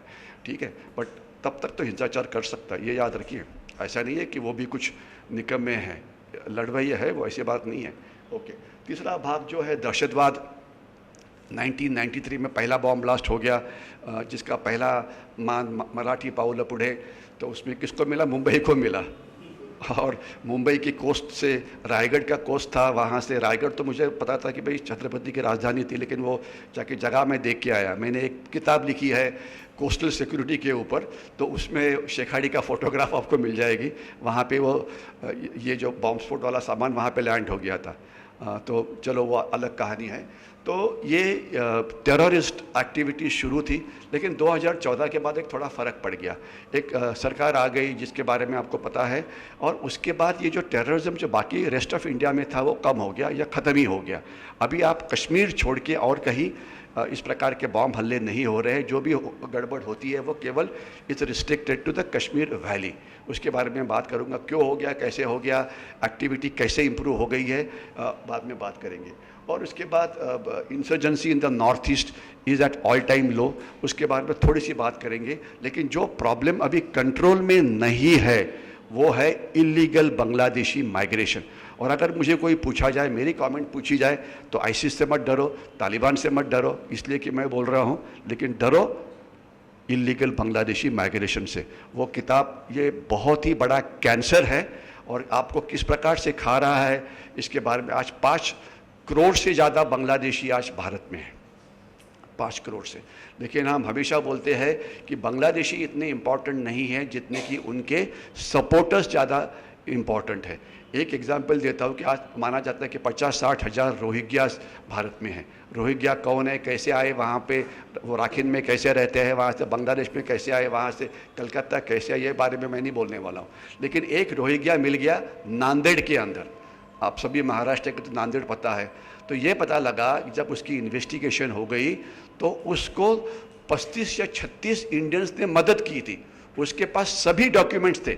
कलकत्ता में आ गया, एक एजेंट ने उसको रिसीव किया, वहाँ पे एक जगह पे रखा। उसके बाद उसको हावड़ा एक्सप्रेस में बैठाया। उसके बाद मुंबई में आ गया, मुंबई में किसी एक ने उसको रिसीव किया, उसको कुछ पैसे दे दिए गए, उसको जवेरी बाज़ार के अंदर रखा गया। उसके बाद नांदेड़ एक्सप्रेस में गाड़ी, ट्रेन वीटी से निकलती है, वहाँ जाके उसको छोड़ा गया, गाड़ी में बैठाया गया। नांदेड़ में किसी ने एक उससे रिसीव किया। जैसे वो नांदेड़ में पहुँचा, उसको आधार कार्ड दिया गया, उसको राशन कार्ड दिया गया, जो डॉक्यूमेंट्स होते हैं वो सब दिया गया। उसके बाद उसको नौकरी दे देगी वगैरह वगैरह। तो आज इम्पॉर्टेंट क्या है कि जो दहशतवादियों से ज़्यादा उनके जो समर्थक होते हैं, terrorist supporters are more important than the terrorist themselves. तो insurgency in the north east, Bangladeshi illegal migration, इसके बारे में बात करेंगे। And then there are lot of threats to national security which are non military in nature, जिसे बोलते हैं non governance. ये हमारी सबसे बड़ी प्रॉब्लम है। इसके बारे में तो एक अलग ही सेशन है विभावरी मैडम का, तो वो मेरे ख्याल से आपको बता ही देंगे कि कैसे ठीक करना चाहिए गवर्नेंस वगैरह। ओके, दूसरा फंडामेंटलिज्म, उसके बारे में बोलने की ज़रूरत नहीं है, उग्रवाद, ठीक है। तीसरा है फूड सिक्योरिटी। हम ऐसी चीज़ें उगाते हैं जिसकी हमें ज़रूरत नहीं है, जो नहीं उगाना चाहिए। जैसे कि एक एग्जांपल दिया जाए, महाराष्ट्र में शुगर केन को ग्रो किया जाता है, और शुगर केन ये महाराष्ट्र का क्रॉप ही नहीं है, क्योंकि महाराष्ट्र ये रेनफेड एरिया, ये रेन शैडो एरिया है। तो वाटर सिक्योरिटी के बारे में मैं बात ही नहीं करूँगा। यहाँ पे सभी चीज़ गलत हो रही है। बनाना ये महाराष्ट्र का पीक ही नहीं है, लेकिन बनाना को ग्रो करते हैं। तो चलो, महाराष्ट्रियन को अगर समझ में नहीं आता तो उनकी प्रॉब्लम है। एनर्जी सिक्योरिटी, जिसमें आपकी ईंधन सुरक्षा है, जिसमें इलेक्ट्रिसिटी सुरक्षा है। तो पेट्रोल अब है, डीजल है, वैसे कैसे किया जाए। तो हमारे पाँव के ऊपर, खुद के पाँव के ऊपर कुल्हाड़ी कैसे मारना है, हम भारतीयों से सीख सकते हैं। तो एनर्जी सिक्योरिटी का नाम आ गया, तो एक अरमैको नाम की एक सऊदी अरेबिया का सबसे बड़ा तेल शुद्ध करने वाला कारखाना है। वो एक नानेर नाम की जगह है कोकण के अंदर, कोस्टल एरिया में। वहाँ पे वो अपनी फैक्ट्री लगाना चाहते थे। इसलिए कि नहीं है कि उनको कोकण बहुत अच्छा लगता है, इसलिए कि वो स्पॉट उनके लिए अच्छा है। उनको प्रॉब्लम्स होती है उनके देश में। लेकिन हमने क्या किया, हम कारखाना लगाने नहीं देंगे। और किसी देश में अगर कारखाना लगाने के लिए कोई आता है तो उसके लिए रेड कारपेट वेलकम दिया जाता है, क्योंकि उससे जॉब जनरेट होते हैं, ये होता है। लेकिन हम एक ही अलग देश होंगे कि जो हम कारखाना लगाने नहीं देते। रोड बांधना शुरू करो। नितिन गडकरी जी का भाषण है कि ये जो खंडनी वगैरह वसूल की जाती है, किस प्रकार से की जाती है, इसके बारे में पता है। आज ये हमारे देश की यही बड़ी प्रॉब्लम है कि ये जो हमारी संस्था ये है, कोई जिहादी संस्था है, जिहादी की काम करती है, कोई लेफ्टिस्ट है जो लेफ्टिस्ट आइडियोलॉजी के प्रदेश की प्रगति रोकने की कोशिश करती है, और कुछ है एंटी ग्रोथ। कुछ भी हो जाए तो हम ये होने नहीं देंगे, डैम नहीं बांधने देंगे। अरे भैया, डैम नहीं बांधने देंगे, पुणे वाले करेंगे क्या? हम इतना सारा पानी पी जाते हैं, ठीक है। तो ये डैम नाम की चीज़ है कि जो बांधना चाहिए। चलो, एनीवे, वाटर सिक्योरिटी है। वाटर सिक्योरिटी के दो हिस्से हैं, एक तो पानी जो बाहर से आता है, एक जो पानी भारत के अंदर है। तो ब्रह्मपुत्रा का पानी है, गैंजेस का पानी है। फिर उसके बाद नारकोटिक्स, यह अलग विषय है। डेमोग्राफिक इन्वेजन, यह अलग विषय है। टेक्नोलॉजी, यह अलग विषय है। एक कोई टाइम कीपर कौन है मुझे पता नहीं है, ज़रा टाइम एक हाथ जरूर रेज करना कि जब टाइम हो जाता है तो, नहीं तो ये गड़बड़, टाइम का गड़बड़ हो जाएगी। और दूसरे वाले जो है, तो हुज कीपिंग टाइम? अमय जी, इसलिए कि अमय जी आप मेरे साथ आए थे, इसलिए आप ज़रा टाइम कीपर का काम करिए। हाँ, तो ओके, आप हाथ वर्क कर दीजिए और उसके बाद माइक को बंद कर दीजिए, ताकि वही ख़त्म हो जाएगा वो, ठीक है। ये काफ़ी बार होता है परिसंवाद के अंदर, जो लोग ज़्यादा बात करने करते हैं तो उसका माइक ही बंद कर देते हैं। आपने देखा होगा ना, टाइम्स नाउ के ऊपर या रिपब्लिक के ऊपर वो बड़बड़ करता रहता है, लेकिन बाकी कोई सुनता नहीं है। तो यही टैक्टिक्स करनी पड़ती है जब प्रॉब्लम ज़्यादा बातचीत की होती है। तो ओके, हम थोड़ा आगे जाने की कोशिश करते हैं। तो ये थे चाणक्य। उन्होंने बोला था कि देश के जो शत्रु होते हैं 4 प्रकार के होते हैं। इसलिए कि ये बात चाणक्य ने हज़ारों साल पहले की थी, इसलिए मैं फास्ट फॉरवर्ड कर देता हूँ। ये हमारे अलग अलग बॉर्डर्स जिसके बारे में थोड़ी सी मैंने बात की थी, ये है इंडो पाकिस्तान बॉर्डर। सभी बॉर्डर्स जो हमारी है, लैंड बॉर्डर्स या सी बॉर्डर्स का प्रॉब्लम एक ही है, स्मगलिंग होता है, इलीगल ट्रेड होता है, दहशतवादी आ जाते हैं, उनके समर्थक आ जाते हैं, अफगान चरस आ जाता है, फेक इंडियन करेंसी नोट्स आ जाते हैं, तो उसे आने नहीं देना चाहिए। ये शॉर्ट में उसकी समरी है। तो ये आ रहा है कि नहीं आ रहा है। तो अभी ये बीएसएफ वाले बोलते हैं कि अरे सर वो तो ड्रोन से भेज रहे थे, हम क्या करें। ओ भैया, आप वहाँ पे बॉर्डर पे तो आपको तो रोकना पड़ेगा ही। तो ड्रोन के लिए हमें हथियार चाहिए। अब ड्रोन का हथियार करते करते अगले 10 साल निकल जाएंगे, तो आपको रोकना पड़ेगा पत्थर मार के या स्मॉल आर्म्स का फायर करते हुए। तो अभी तक पाकिस्तान से ड्रोन आ जाते हैं, खाली ड्रोन मिल जाते हैं, लेकिन पकड़े कोई गए नहीं है। तो ये प्रॉब्लम हमारी ज़्यादा। ड्रोन ने जो हमला किया था जम्मू एयरपोर्ट के ऊपर, उसमें क्या हुआ था आपको पता है। इंडो चाइना बॉर्डर, इसके बारे में थोड़ा मैं बाद में बात करूंगा। ये है नेपाल। नेपाल से इन्फिल्ट्रेशन काफ़ी ज़्यादा होती है, बहुत सारे दहशतवादी यहाँ से आते हैं, और 3-4 बड़े दहशतवादी, अब्दुल करीम टुंडा है, भटकल है। भटकल का और पूना का बहुत बड़ा अच्छा रिलेशनशिप है, यानी कि जर्मन बेकरी में जो बॉम्ब ब्लास्ट किया था वो उसने किया था, वो नेपाल से आया था, आपकी इन्फॉर्मेशन के लिए, ठीक है। अब्दुल करीम टुंडा ये मुंबई में रहता था। ओके, तो नेपाल की भी बड़ी प्रॉब्लम है, और नेपाल से स्मगलिंग बहुत ज़्यादा होती है। और भूटान में नॉर्थ ईस्ट के जो इंसर्जेंट थे, उनके ट्रेनिंग कैंप ये भूटान में होते थे। ओके, उसे भारतीय सेना ने तोड़ दिया, वो मारे गए। और ये जब तक सवाल है म्यांमार का, जो नॉर्थ ईस्ट के जो इंसर्जेंट ग्रुप्स है, नागा ग्रुप्स है, मणिपुरी ग्रुप्स है, इनके ट्रेनिंग कैंप है, एडमिनिस्ट्रेटिव कैंप ही यहाँ पर है। लेकिन अभी काफ़ी कम है। काफ़ी बार वहाँ पे सर्जिकल स्ट्राइक हुआ है। और बांग्लादेश नाम का जो देश है, ये बड़ा भयंकर देश है। जितना डैमेज ये कर रहा है, उतना डैमेज कोई भी नहीं कर रहा है, ठीक है। क्योंकि आज 5 करोड़ से ज़्यादा बांग्लादेशी भारत में हैं। NRC, national register of citizens, NPR, national population register, ये सारे प्रयत्न थे उसको रोकने के लिए, लेकिन कायदेशीर रीतियाँ ये काम नहीं करेंगे। उसको बेकायदेशीर रीतियाँ कैसे रोकना चाहिए, इसके बारे में मेरे से आप ऑफ द रिकॉर्ड बात करो, हम बोल सकते हैं। क्योंकि इंडियन आर्मी जब हम पंजाब में डिप्लॉयड थे खालिस्तानी दहशतवादियों को पकड़ने के लिए, लेकिन हमने पकड़े वहाँ पे 8,000 बांग्लादेशी, तो उनके साथ हमने कैसे निपट लिया, ये हम ऑफ द रिकॉर्ड बात कर सकते हैं। लेकिन बांग्लादेश को रोकना ये बड़ा मुश्किल काम है। और ये है हमारा कोस्टल एरिया या कोस्टल बाउंड्रीज। आपको ये पता है कि कोस्टल एरिया या जो बेस लाइन होती है, वहाँ से जो 12 नॉटिकल माइल का जो समुंदर होता है, वहाँ पे हमारे देश का कानून लागू होता है। तो आप मेरी कोस्टल सिक्योरिटी वाली किताब पढ़िए, या इसके ऊपर मेरे यूट्यूब के ऊपर बहुत सारे वीडियोज़ हैं, वो आप ज़रूर देखिए। तो हमारा कायदा वहाँ पर लागू है, और उसकी रक्षा करना महाराष्ट्र पुलिस का काम है, ठीक है। तो महाराष्ट्र पुलिस ने पिछले 4 साल से कितने लोगों को पकड़ा है, तो उसका शॉर्ट आंसर है 0, ठीक है। ये आपको पहले आंसर पता होना चाहिए। उनको बोटें दे दी गई है, तो बोटें दे दी तो भैया कुछ लोगों को पकड़ो भी ना। स्मगलिंग हो रहा है, अफगान चरस आ रहा है, लेकिन पकड़ नहीं पा रहे वो, क्योंकि वो जो चोर है वो पुलिस से ज़्यादा होशियार है। तो coastal area is very very porous. उसके बाद जो 12 नॉटिकल माइल से जो 200 नॉटिकल माइल का जो समुंदर है, उसके लिए रिस्पॉन्सिबल है इंडियन कोस्ट गार्ड, या मराठी में या हिंदी में उसको बोलते हैं भारतीय तटरक्षक दल। वो एक अकेला सिक्योरिटी फोर्स है जिसने कुछ लोगों को पकड़ा है।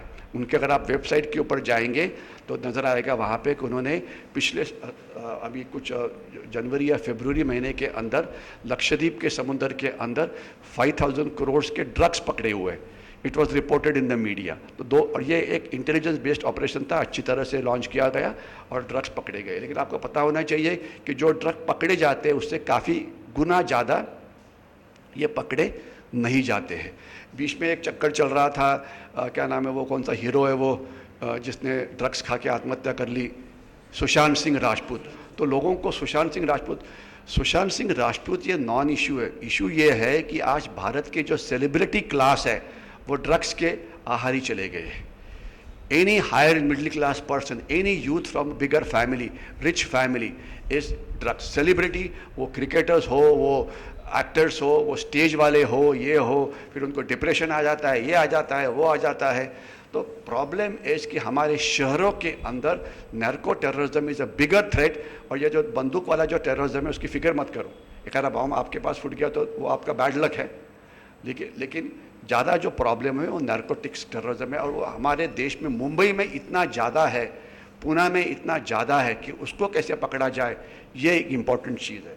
तो ये समुद्र से बहुत ज़्यादा आता है और 200 नॉटिकल माइल के बाद पकड़ने का जिम्मेदारी है इंडियन नेवी का। उनके वेबसाइट के ऊपर देखो, उन्होंने पिछले 5 साल में किसी को नहीं पकड़ा हुआ है। तो ऑब्वियसली पकड़ना चाहिए, नहीं तो ये लोग अंदर आते कैसे हैं। तो coastal security there is a great need of improving it. और हमारे जो इम्पोर्टेंट टारगेट्स है वो सब यहाँ पर है। बड़ा शहर मुंबई वहाँ पर है, बड़ा शहर चेन्नई वहाँ पर है, बड़ा शहर अपना क्या बोलते हैं कलकत्ता वहाँ पर है, हमारी रिफाइनरीज वहाँ पर है, हमारी न्यूक्लियर पावर प्लांट्स मुंबई में ट्रॉम्बे नाम की जगह है, वहाँ पे हमारा न्यूक्लियर रिएक्टर है वो वहाँ पर है। समुंदर से कोई रॉकेट लॉन्चर फायर करके कुछ गड़बड़ करता है तो प्रॉब्लम होगी। समुंदर के अंदर हमारे ऑयल प्लेटफॉर्म्स है, उनकी रक्षा कैसे की जाती है। तो कोस्टल सिक्योरिटी के ऊपर में बात करने के लिए आप भी समय नहीं है, लेकिन आप यूट्यूब के मेरे ज़रूर जाइए, वहाँ पर उसके ऊपर बहुत कुछ लिखा हुआ है करना क्या चाहिए। बिकॉज प्रॉब्लम्स जो है, जो चैलेंजेस है, ये सबको बाय एंड लार्ज पता होते हैं, लेकिन व्हाट इज़ मोर इम्पॉर्टेंट कि सो व्हाट किया क्या जाए। तो उसमें से एक जो चीज़ है जिसमें आप सबका कोऑपरेशन ज़रूरत है कि an average citizen has to become eyes and ears of India's security agencies. शहर में है तो कहाँ पे क्या गड़बड़ चल, क्योंकि किसी बस्ती में कोई गड़बड़ चल रही है, नारकोटिक्स है, खोटी नोटें आ रही है, कोई बदमाश काम कर रहा है, तो बाय एंड लार्ज ये बस्ती में पता लगता है, ठीक है। लेकिन कोई भी nobody wants to bell the cat कि मैं नहीं करता हूँ, ठीक है। तो ये थोड़ा सा वो कैसे किया जाए। लोग पुलिस से डरते हैं क्योंकि पुलिस फिर बोलते हैं कि तूने क्यों रिपोर्ट किया। तो मैं आपको 2 रामबाण उपाय बताना चाहता हूँ, क्योंकि पुलिस से डरना कैसे नहीं, ठीक है, अच्छा काम भी करने के डरना भी नहीं है। तो आजकल एक EFIR नाम का प्रकार शुरू हो गया है, आपको पता है EFIR आप कहीं से भी लॉन्च कर सकते हैं, आपको कोंडवा पुलिस स्टेशन में जाने की ज़रूरत नहीं है।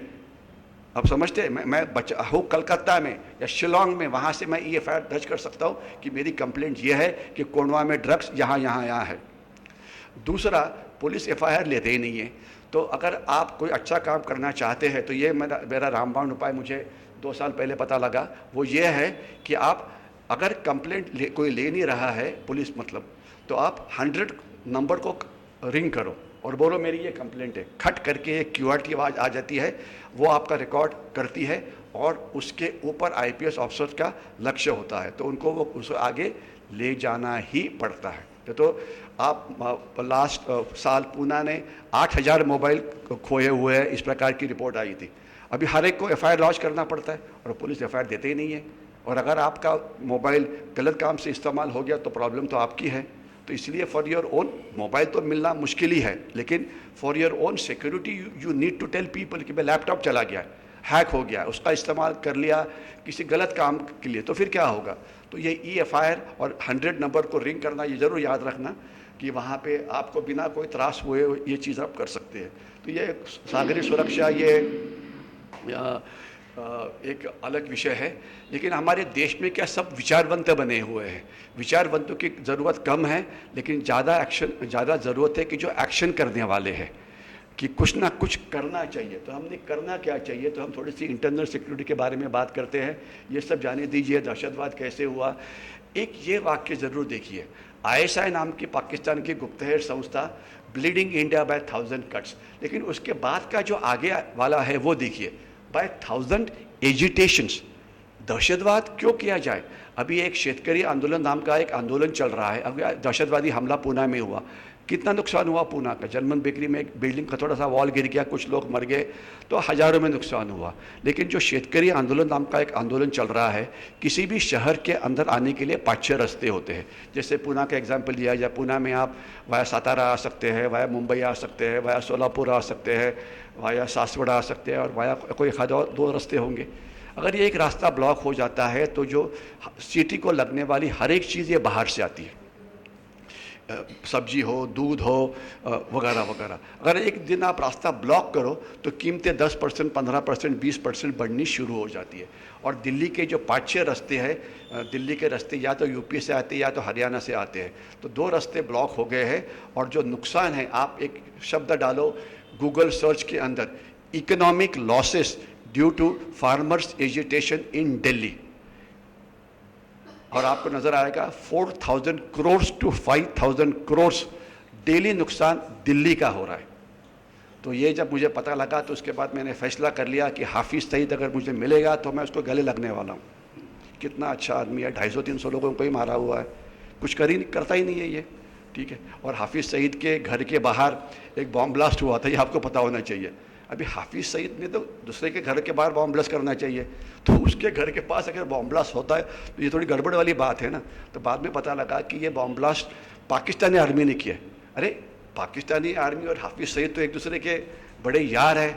तो पाकिस्तानी आर्मी का कहना है कि हाफिज़ सईद पैसे लेता काम ही नहीं करता, कि भैया अगर आपको एक फ़ंड दिया जाता है तो आपका काम है कि कम से कम 20-25 बॉम्ब ब्लास्ट, 20-25 हमले, वो तो ये करता ही नहीं है। और हाफिज़ सईद का कहना है ये मुझे पैसे जितना देते हैं वो देते नहीं है, सईद मेरे से ज़्यादा करवाते हैं और पैसा कम देते हैं। तो यानी कि भ्रष्टाचार ये दहशतवादियों के अंदर भी है, और यही भ्रष्टाचार था तालिबान के अंदर, अफ़गानिस्तान के अंदर। अमेरिका ने बहुत एड दी, लेकिन वो सोल्जर्स को बोला गया भैया अफ़गानिस्तान के आप पैसा कमाओ, उनको तनख्वाही नहीं मिली, क्योंकि तनख्वाही बीच में खा गए करज़ाई और अब्दुल गनी, जो भी लोग थे ये। तो भ्रष्टाचार वहाँ पर भी है। तो ये एजिटेशंस या एजिटेशनल टेररिज्म या आंदोलकों का दहशतवाद, ये बड़ा एक प्रॉब्लम है। और आपको महाराष्ट्र की बात की जाए तो महाराष्ट्र में 2-3 साल पहले बहुत सारे एजिटेशंस हुए थे, फार्मर्स एजिटेशन, ये वो, और उन्होंने 60% महाराष्ट्र की एसटी की बसेस जला दी। एसटी बसेस किसका साधन है? पुअरेस्ट ऑफ द पुअर का। तो ये नुकसान जो आप आपका खुद का कर रहे हो तो कैसे होगा? दूसरा एक बड़ा वेपन है एक्टिविस्ट नाम का, ये बहुत खतरनाक लोग हैं। तो ये एक्टिविस्ट आपको पता है, प्रशांत भूषण है, या जिनको एक ही मैं एग्जांपल देता हूँ, अर्बन नक्सल्स। अर्बन नक्सल के साथ तो महाराष्ट्र का बहुत बड़ा संबंध है, क्योंकि पूना पुलिस ने उनके खिलाफ चार्जशीट दाखिल की हुई। 8-10 ये बड़े लोग अंदर है, जिसमें मिलिंद तेमतुमड़े है, गौतम नवलखा है, उसके बाद और कौन है, ओके, वरावरा राव है, बहुत सारे लोग हैं, प्रोफेसर साई बाबा है, वगैरह वगैरह। तो ये उन्होंने बहुत दौड़ने की कोशिश की, और अभी जो जिसका डेथ हो गया, स्टैन स्वामी, फादर था 85 ईयर्स का। तो ये बहुत ही बदमाश लोग हैं और ये दूसरों को भड़काते हैं। मैं आपको एक एग्जांपल देना चाहता हूँ। कुछ संस्थाएं हैं जो एंटी नेशनल काम करती है। मेरी नक्सलवाद के ऊपर काफ़ी सारी किताबें हैं, और मैंने किताबें यहाँ पे लाई नहीं है। अगर आपको किसी को इंटरेस्ट होगा तो यहाँ पे, इसलिए कि आप में से काफ़ी लोग भारतीय विचार साधना के साथ जुड़े होंगे, तो भारतीय विचार साधना ने ही मेरी माओवाद के ऊपर एक किताब पब्लिश की हुई है, और वो लेटेस्ट अपडेट है, ठीक है। तो वहाँ पे ले सकते हैं। भारतीय विचार साधना ने ही मेरी बांग्लादेशी घुसखोरी के ऊपर किताब पब्लिश की हुई है, ठीक है। और भारतीय विचार साधना ने उसी का हिंदी में ट्रांसलेशन किया। मैंने किताबें कुछ लाई थी, लेकिन वो केवल प्रेजेंट करने के लिए यहाँ पे लाई थी, ठीक है। तो वो यहाँ पर अवेलेबल है, और जिसको किताबें नहीं खरीदनी है वो यूट्यूब के ऊपर ज़रूर जाए। उसका बहुत सारा इस विषय के ऊपर बहुत बार बातचीत हुई है, जिसका संबंध देश के सुरक्षा के साथ है। और NGOs का मैं एक ही नाम लेना चाहता हूँ। ये जो मेरी किताब है, इसमें मैंने एक चैप्टर लिखा हुआ है, वाट सुकलेले विचारवंत। इसका मतलब आप समझ जाएंगे, हाँ, विचारवंत जिसका रास्ता थोड़ा गलत हो गया है। तो वे पढ़िए, नाम वगैरह डाले हैं, संस्था का नाम दिया, मैं एक ही का नाम लेता हूँ। एक कबीर कला मंच नाम की संस्था है, तो वहाँ पे शीतल साठे है, वो दूसरा कौन है, सचिन माड़ी है। तो उन्होंने क्या किया, वो पोवाड़े गाते थे। पोवाड़े क्या है पता है आपको सबको? यंग क्राउड को पता होगा ना कि पोवाड़े क्या होता है, कि पोवाड़ा सुन के रक्त खवड़ला जाता। तो इनके पोवाड़े की लास्ट 4-5 लाइन उल्टी होती थी। वो क्या था कि उठ तरुणा उठ, सरकारच्या विरुद्ध हे कर, वगैरह वगैरह। मैं ज़्यादा डिटेल में जाना नहीं चाहता हूँ, बट उल्टा काम करो, ये इसका शॉर्ट मैसेज था। तो इनका ज़्यादा फर्क नहीं पड़ा वैसे, लेकिन पूना के 2 यूथ नक्सलवादी बने हुए, क्योंकि पूना में जो आता है वो बहुत सॉफ्ट बन जाता है। वो वड़ा पाव वगैरह खाना शुरू करता है, उसके बाद वो क्या बोलते हैं, वो पिज़्ज़ा वगैरह खा लेता है, फिर वो नक्सलवादी बनना नहीं चाहता। वो फेसबुक के ऊपर उल्टी पोस्ट जरूर डालेगा, मुझे कुछ लोग, लेकिन हाथ में बंदूक लेके लड़ाई करने वगैरह नहीं है। वो क्या बोलते हैं, वाइट कॉलर दहशतवादी बनना चाहते हैं, साइबर दहशतवादी बनना चाहते हैं, लेकिन वो बंदूक वाली लड़ाई वगैरह नहीं करना चाहते। ओके, तो ये एक एजिटेशन टेररिज्म प्रॉब्लम है, एक्टिविस्ट प्रॉब्लम है, NGOs प्रॉब्लम है। और लास्ट वाला ये चीज़ पढ़िए कि governments will come, governments will go, but ISI and Pakistan and China will never change its strategy of bleeding India by 1000 cuts. ये लड़ाई कब तक चलेगी? बहुत साल। It is a clash of civilisation. आशा करें जब क्लैश ऑफ सिविलाइजेशन होता है उसका अंत कब होता है? एक सिविलाइजेशन डिस्ट्रॉय हो जाती है। तो आशा करें इसलिए कि हम इस देश में हमारी सिविलाइजेशन डिस्ट्रॉय ना हो, वही डिस्ट्रॉय हो जाए तो ज़्यादा अच्छा है। लेकिन चाइना के साथ जो चक्कर है वो अलग ही है। तो ये सब मैं छोड़ देता हूँ। अभी कि देश में कैसे आ रहे हैं ये ज़रूर देखो, क्योंकि ऐसे बोलते हैं यूनिवर्सिटी में जब जाते हैं कि बोलते हैं कि एक कार्टून तो होना ही चाहिए, अगर वो नहीं होगा तो। और अगर आप सीरियल देखते होंगे तो सीरियल में वो पहले ही हंसना शुरू कर देते हैं, चला हवा योद्धा वगैरह, तो पता लगता है कि अभी हंसने का टाइम आ गया है। तो ये एक जोक है, लेकिन काफ़ी सारे लोग सीरियसली देख रहे हैं, तो शायद ठीक है। मैं आपको इसको सिर्फ एक्सप्लेन ही करता हूँ। ये प्रोफेसर है, वो उसके 3 विद्यार्थी है, उसने अपने आजू बाजू में स्फोटक पदार्थ यानी कि एक्सप्लोजिव लगाए हुए, उसके हाथ में रिमोट है। वो बोल रहा है कि मैं रिमोट दबा के एक्सप्लोजन कैसे करना है इसकी आपको कोचिंग देता हूँ, अच्छी तरह से देखिए, क्योंकि मैं ये एक ही बार कर पाऊँगा। तो लोगों का सवाल है क्यों सर? अगर वो उसका रिमोट ने काम नहीं किया तो छोड़ो। चलो, ये देश की प्रॉब्लम्स है, इंटरनल सिक्योरिटी के दहशतवाद है, जम्मू कश्मीर है, बांग्लादेशी है, इंसर्जेंसी है, नक्सल्स है वगैरह वगैरह, उसमें वायलेंस काफ़ी ज़्यादा है। मैं फॉरवर्ड जाता हूँ, साइबर टेररिज्म है, रेडियोलॉजिकल डिस्पर्सल डिवाइस है, थ्रेट्स टू न्यूक्लियर डिवाइसेस है, मैरीटाइम एसेट्स है, बायो टेररिज्म। ये पहले नीचे होता था, अब ये सबसे ऊपर आया था। पहले स्लाइड में मैंने दिखाया था मैंने आपको बायो टेररिज्म, ठीक है। और मैं आपको एक चीज़, मेरा एक बड़ा बायो टेररिज्म के ऊपर एक बड़ा रामबाण उपाय है। मैं ये चाहता हूँ कि सरकारें जो देश में हैं, यानी कि महानगर पालिका से लेकर राज्य सरकार वगैरह, उन्होंने एक रिजोल्यूशन पास करना चाहिए ऑल पार्टी कि ये जो नुकसान हमारा इस बायो टेररिज्म से हुआ है, कोरोना से हुआ है, चाइनीज़ वायरस से हुआ है, उसकी नुकसान भरपाई किसने करनी चाहिए? चाइना ने। और इसके लिए पास्ट प्रेसिडेंट्स है। सेकेंड वर्ल्ड वॉर के बाद पूरी दुनिया इकट्ठी हो गई थी, उन्होंने जर्मन आर्मी के खिलाफ, इटालियन आर्मी के खिलाफ खटला चलाया था, जिसे बोला जाता है न्यूरेमबर्ग ट्रायल्स। ये 3 साल चला था वर्ल्ड कोर्ट के अंदर। और जो जर्मनी की नेतृत्व वहाँ पे तब जिंदा थे, बहुत सारे पहले तो निकल गए थे, हिटलर वगैरह, लेकिन जो हाईएस्ट था वो हिमलर था, उसे हैंग किया गया था और जर्मनी को फोर्स किया गया था ये पेमेंट करने के लिए। तो अभी चाइना को क्यों नहीं? कम से कम पुणे म्यूनिसिपल कॉर्पोरेशन तो ये पास कर ले, और तो कुछ। तो मेरे ख्याल से आपका अगर कोई पॉलिटिकल कनेक्शन होगा तो उनको बोले सभी नगर पालिका में ये पास करो, ये या सगे सेंट्रल गवर्नमेंट छोड़ के बाकी सब पास करो, ठीक है। Okay, proxy war in Jammu and Kashmir, ये मेरी किताब ख़त्म हो गई। ये किताब मराठी में इसका वर्जन अवेलेबल है, माधवी प्रकाशन एक है पूना में, उनके लिए आव्हान चीनमधल्या छुप्या युद्ध, आपलं आव्हान काश्मीरमधल्या छुप्या युद्धाचे, इसी का वो मराठी वर्जन है। ये मैंने, ये किताब है वो। ओके, तो ये सब जाने दो। ये है कश्मीर, तो कश्मीर को तो सभी जानते हैं, तो इसलिए मैं इतना ही बोलना चाहूँगा कि जो ऊपर वाला हरा हिस्सा है वो है पाकिस्तानी ऑक्यूपाइड कश्मीर। 1947 में हम आधा बीच पे चले गए थे और अलग अलग बॉर्डर्स वहाँ पे दी गई है, वो आप देख पाएंगे। लाल वाला जो है वो अक्साई चीन है, बीच वाला कश्मीर है जिसमें लद्दाख है, जिसमें अलग अलग प्रकार है। तो ये सब जो है इसमें, ये मैं के प्लान को छोड़ता हूँ, वॉर्स को छोड़ता हूँ, माउंटबेटन ने क्या बोला ये सब छोड़ देता हूँ, लियाकत अली खान ने क्या बोला ये छोड़ देता हूँ, जम्मू कश्मीर भारत में कैसे आ गया ये छोड़ देता हूँ, शिमला अकॉर्ड कैसे आए वो छोड़ देता हूँ, ये पॉपुलेशन का ये छोड़ देता हूँ। लेकिन ये आप ज़रूर देख लो कि दहशतवाद, एक समय था जब कश्मीर में 6,500 से 7,500 दहशतवादी होते थे, and every year 3,000 to 4,000 new terrorist used to infiltrate.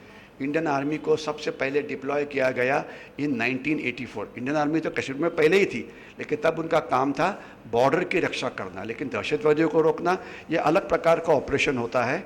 तो इसके लिए रोका गया और तब से बात इनको मारना शुरू हो गया।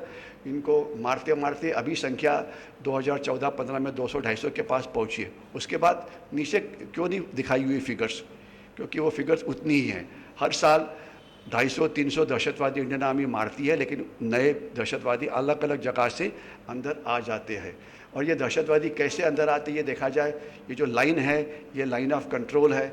लाइन ऑफ कंट्रोल के बाई तरफ पाकिस्तान है।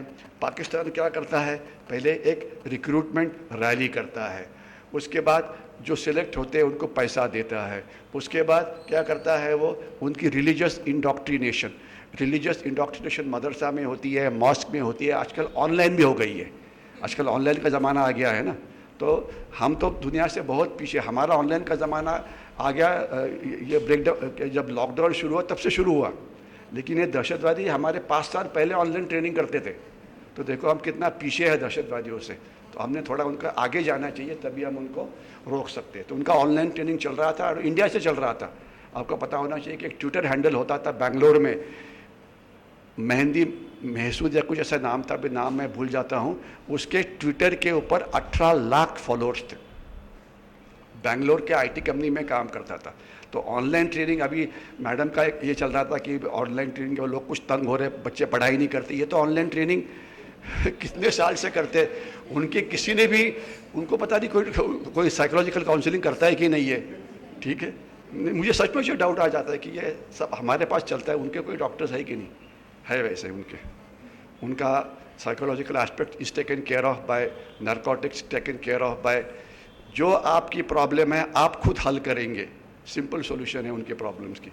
ओके, ये हम आगे जाते हैं, कैसे घुसते हैं। ट्रेनिंग उनकी पूरी हो जाती है। ट्रेनिंग पूरी होने के बाद उनको रात के समय हमारे बॉर्डर्स पे घुसने के लिए ये मदद करते हैं। इंडियन आर्मी ऑलमोस्ट 95% दहशतवादियों को ज़मीन के बॉर्डर के ऊपर ही मार देती है, लेकिन 5% को देश में जाने के लिए मदद मिलती है, और फिर वो जो अंदर काम है, उल्टे काम वो करते हैं। तो ISI पाकिस्तान क्या करता है, रिक्रूटमेंट है, ट्रेनिंग है, इक्विपिंग है, फंडिंग है, कोऑर्डिनेशन है, कंट्रोल है, ये सब आपको पता है। और ये कुछ दहशतवादी जिनको हमने मारा हुआ है, नीचे आपको दहशतवादी नज़र आ रहे हैं। यांना आपण बघितलं का? अगर आप स्वारगेट के ऊपर जाएंगे तो वहाँ पे फोटोग्राफ लगी होती है जो क्रिमिनल्स होते हैं कि यांना आपण बघितलं का। अच्छा, ओके ओके, ठीक है, चलो जाने दो।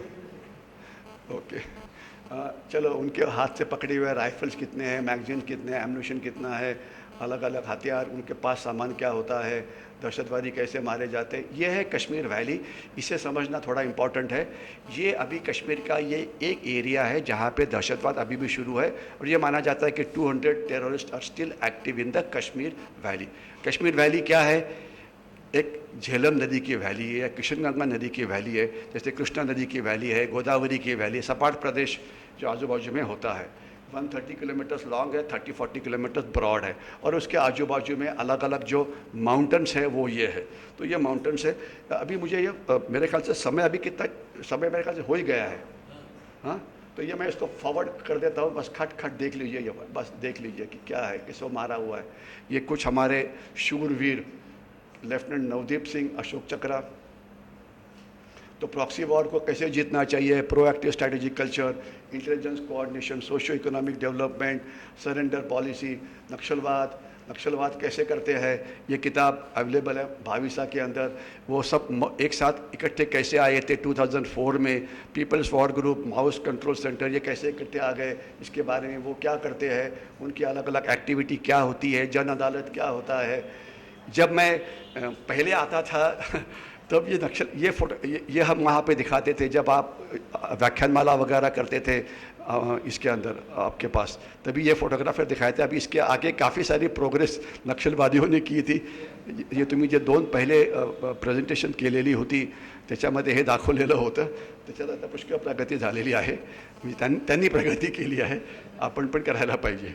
और नक्सलवाद या ऐसा भाग है कि जहाँ पे अभी तक एरिया कम हुआ है, लेकिन उनकी power to create violence has not been reduce. ये कैस्पर है, कैसे उड़ गया, उनके पास हथियार कौन से होते हैं, बॉम्ब स्फोट कैसे करते हैं, वो IEDs कैसे करते हैं, वो वेपन्स कैसे तैयार करते हैं। वहाँ पे महिला बहुत है, 30%। अनफॉर्चुनेटली वहाँ के चक्रव्यूह के अंदर महिला अटकी हुई है। ये रेड कॉरिडोर नाम का चक्कर चलता था उस समय, लेकिन अभी ये सब स्टेट्स थे जहाँ पे ये नक्सलवाद माओवाद है। लेकिन अभी 2014 के बाद जब से गवर्नमेंट बदली हो गई है तो प्रेजेंट गवर्नमेंट ने काफ़ी एक्टिव एंटी नक्सल कार्रवाई शुरू की हुई है, तो जिससे जो एरिया जो बड़ा हुआ कम हो गया वो अभी ये है। अभी जहाँ पे कोर माओवाद है वो यहाँ पर है। अगर आप वहाँ पे दो चीज़ें देखेंगे, एक तो है जिसे दंडकारण्य बोला जाता है, और दूसरा जो बीच वाला एरिया दो जंगल है, अबूशबाड़ का जंगल और क्या नाम है, सरंदा का जंगल। अभी क्या हो गया है कि चक्कर ये है कि सरकार बोलती है कि आप ऑफेंसिव कार्रवाई करो, ठीक है, लेकिन पुलिस ऑफेंसिव कार्रवाई करने के लिए तैयार नहीं है। वहाँ पे 2.5 लाख से ज़्यादा अर्धसैनिक दल है, यानी कि CRPF है, central reserve police force, border security force है, CISF है। यानी कि शाला में कॉलेज में प्रोफेसर बोलते हैं अभ्यास करो, लेकिन कोई अभ्यास करता ही नहीं। जो करने वाले होते हैं थोड़े बहुत, पर बहुत सारे नहीं करते। तो वैसा चक्कर ये है कि आप जाओ कुछ करो, लेकिन political leadership can not lead the troops on the front. तो इसलिए while you have lot of troops there of various central arm police forces, लेकिन जिस तरह से उन्होंने काम करना चाहिए वो कर नहीं कर रहे।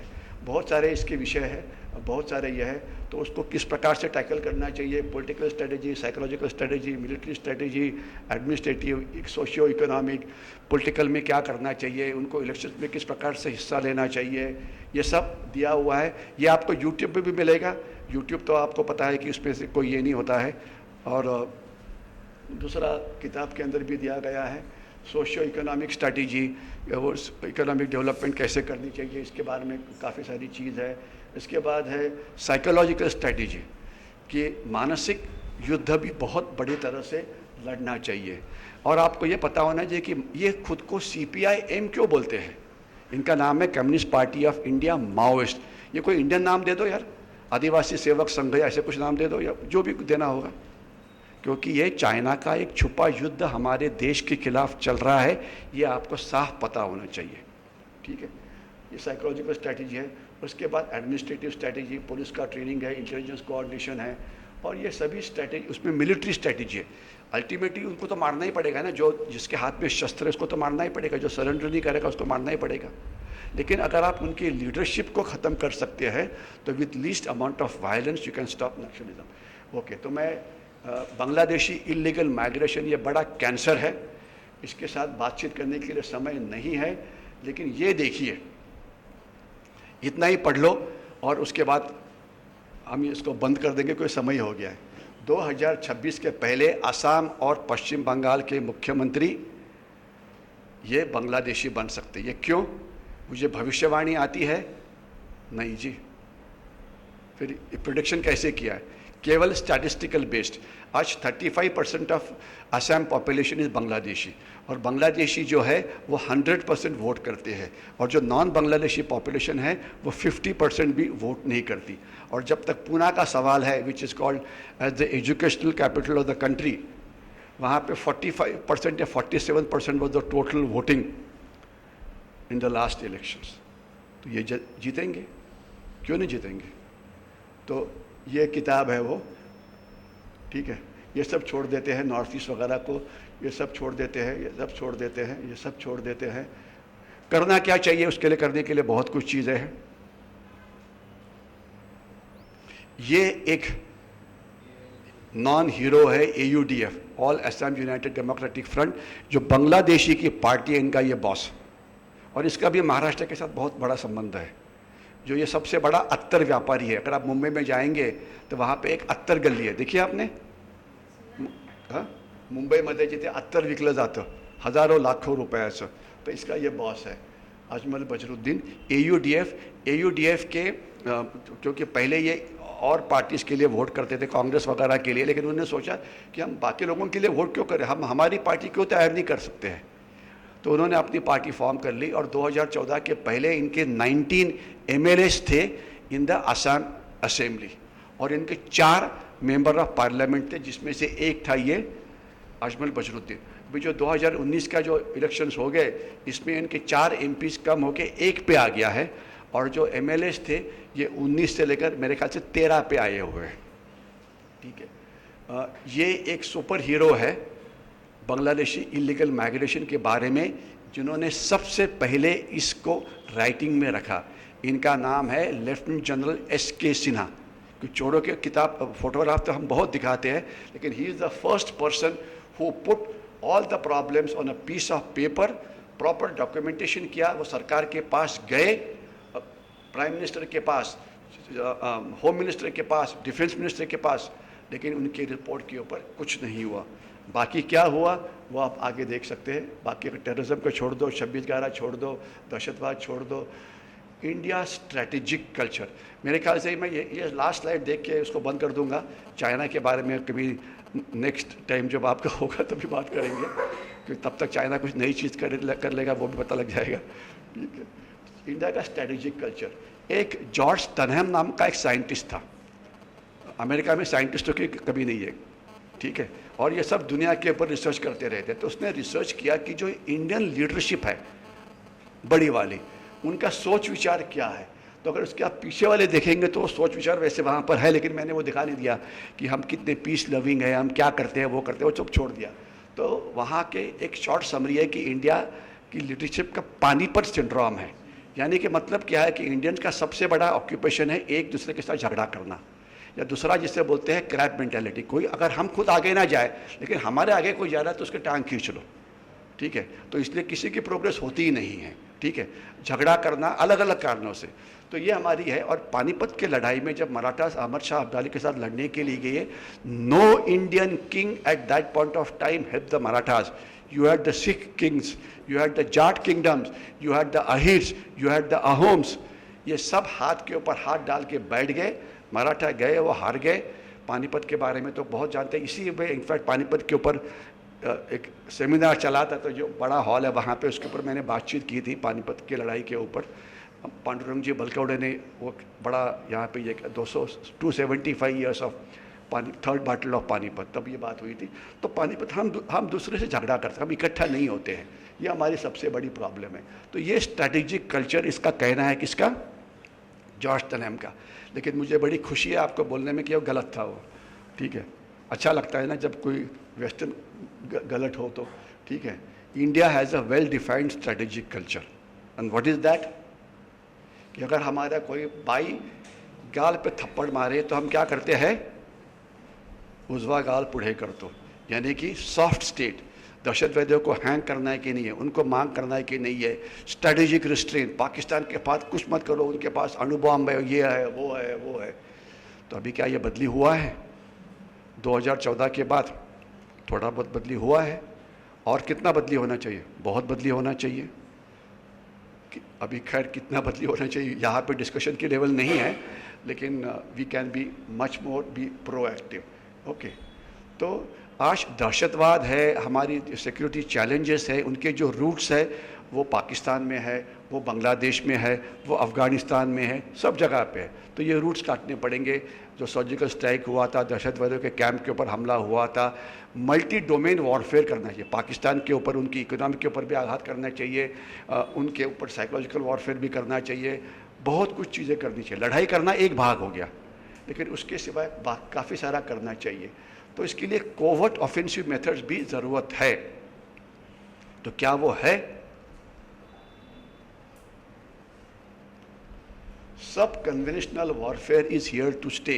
अभी जो नई प्रकार की लड़ाई जो चाइना हमारे साथ लड़ रहा है, उसका नाम है हाइब्रिड वॉरफेयर, उसका नाम है ग्रे जोन वॉरफेयर, और उसका नाम है अनरिस्ट्रिक्टेड वॉरफेयर। इसीलिए कि ये लास्ट स्लाइड है, इसलिए इसके ऊपर मैं एक मिनट बात करना चाहूँगा, क्योंकि वॉरफेयर की हिस्ट्री ये वेस्टर्न कल्चर से ज़्यादा लिखी हुई है। तो ये जितने भी नाम आते हैं वो वेस्ट से आते हैं, कन्वेंशनल वॉर, ये वॉर, वो वॉर वगैरह। तो चाइना के ऑथर्स ने एक 10 साल पहले एक किताब लिखी, उसका नाम था अनरिस्ट्रिक्टेड वॉरफेयर, और इसके ऊपर मेरी एक यूट्यूब के ऊपर आपको ये मिलेगी। तो उनका अनरिस्ट्रिक्टेड वॉरफेयर का एक नियम है कि इस वॉरफेयर को कोई नियम ही नहीं है, यानी कि आप जिस भी प्रकार का युद्ध लड़ना चाहते हो उस प्रकार का युद्ध आप लड़ सकते हैं। तो युद्ध कैसे है? चाइना हमारे साथ आर्थिक युद्ध लड़ रहा है, चाइना हमारे साथ साइकोलॉजिकल वॉरफेयर लड़ रहा है, चाइना हमारे साथ प्रोपेगेंडा वॉरफेयर लड़ रहा है, चाइना हमारे साथ क्या बोलते हैं नक्सलवादियों को मदद कर रहा है, चाइना पाकिस्तान को मदद कर रहा है, चाइना ईशान्य भारत के इंसर्जेंट को मदद कर रहा है, चाइना हमारे साथ घातपात करता है। घातपात यानी कि सैबोटाज, सैबोटाज यानी कि उल्टा काम करना। ये एक मुंबई के सामने एक गेटवे ऑफ इंडिया के सामने एक आइलैंड है जहाँ पे उसको बुचर आइलैंड नाम से बोला जाता है। वहाँ पे तेल का स्टॉक है, तेल का रखा जाता है। वहाँ पे आग लग गई और 3000 कोटी का तेल जल गया। तो ये आग लगी थी या लगाई गई थी? एम्यूनिशन डिपो एक हमारा कामठी में है जो नागपुर के पास है। वहाँ पे आग लगी, 800 करोड़ का एम्यूनिशन बर्बाद हो गया। लगाई थी या अपने आप लगी थी? अभी ज़्यादा इतना पीछे क्यों जाना है, हम तो लेटेस्ट के ऊपर बात होनी चाहिए ना। कुछ हफ्ते पहले मुंबई का इलेक्ट्रिसिटी ग्रिड के ऊपर एक साइबर अटैक हुआ था और 12 घंटे ये बिजली बंद हो गई थी। मुंबई देश की आर्थिक कैपिटल है, 12 घंटे अगर नेटवर्क बंद हो जाएगा तो क्या होगा? ये तो आप सब पढ़े लिखे लोग हैं, आपको पता है कि क्या हो सकता है। तो ये जो सब कन्वेंशनल वॉर है, मल्टी डोमेन वॉर है, ये सब चाइना करता है। तो इसीलिए, और ये 365 डेज ईयर चलता है, इसमें हर एक आदमी अपना अपना काम करता है। तो ये है लास्ट वाला रामबाण उपाय कि अगर ये लड़ाई जीतनी है तो ये करना चाहिए। तो मेरे ख्याल से हम यहीं पे रोकते हैं क्योंकि अभी ओवरशूट हो गए, नेक्स्ट वाले स्पीकर आगे है। हाँ मुझे पता है, इसलिए मैंने बोला कि अभी रुक ही जाते हैं तो ये हो जाएगा। तो I think I will stop here, but ये लास्ट वाला चीज़ जरूर पढ़िए, पंचतंत्र में क्या लिखा हुआ है। Okay, I finish here, thank you very much. राष्ट्रीय सुरक्षा हा विषय तसा फारच मोठा आहे. इतक्या कमी वेळात सगळ्या मुद्द्यांना स्पर्श करणं खरोखर अशक्य आहे. परंतु त्यातल्या त्यात ब्रिगेडियर महाजन यांनी आपल्याला बहुतेक सर्व मुद्द्यांशी अवगत केलं. त्यांनी सुचवल्याप्रमाणे यूट्यूबवर त्यांच्या अनेक व्हिडिओ उपलब्ध आहेत, मराठी हिंदीमध्ये सुद्धा आहेत. त्यातून आपल्याला बऱ्याचशा मुद्द्यांमध्ये तपशिलात जाता येईल. इथे येऊन आपल्यासमोर हे अतिशय सुंदर प्रेझेंटेशन दिल्याबद्दल ब्रिगेडियर महाजन यांचं मी त्यांचे आभार मानतो.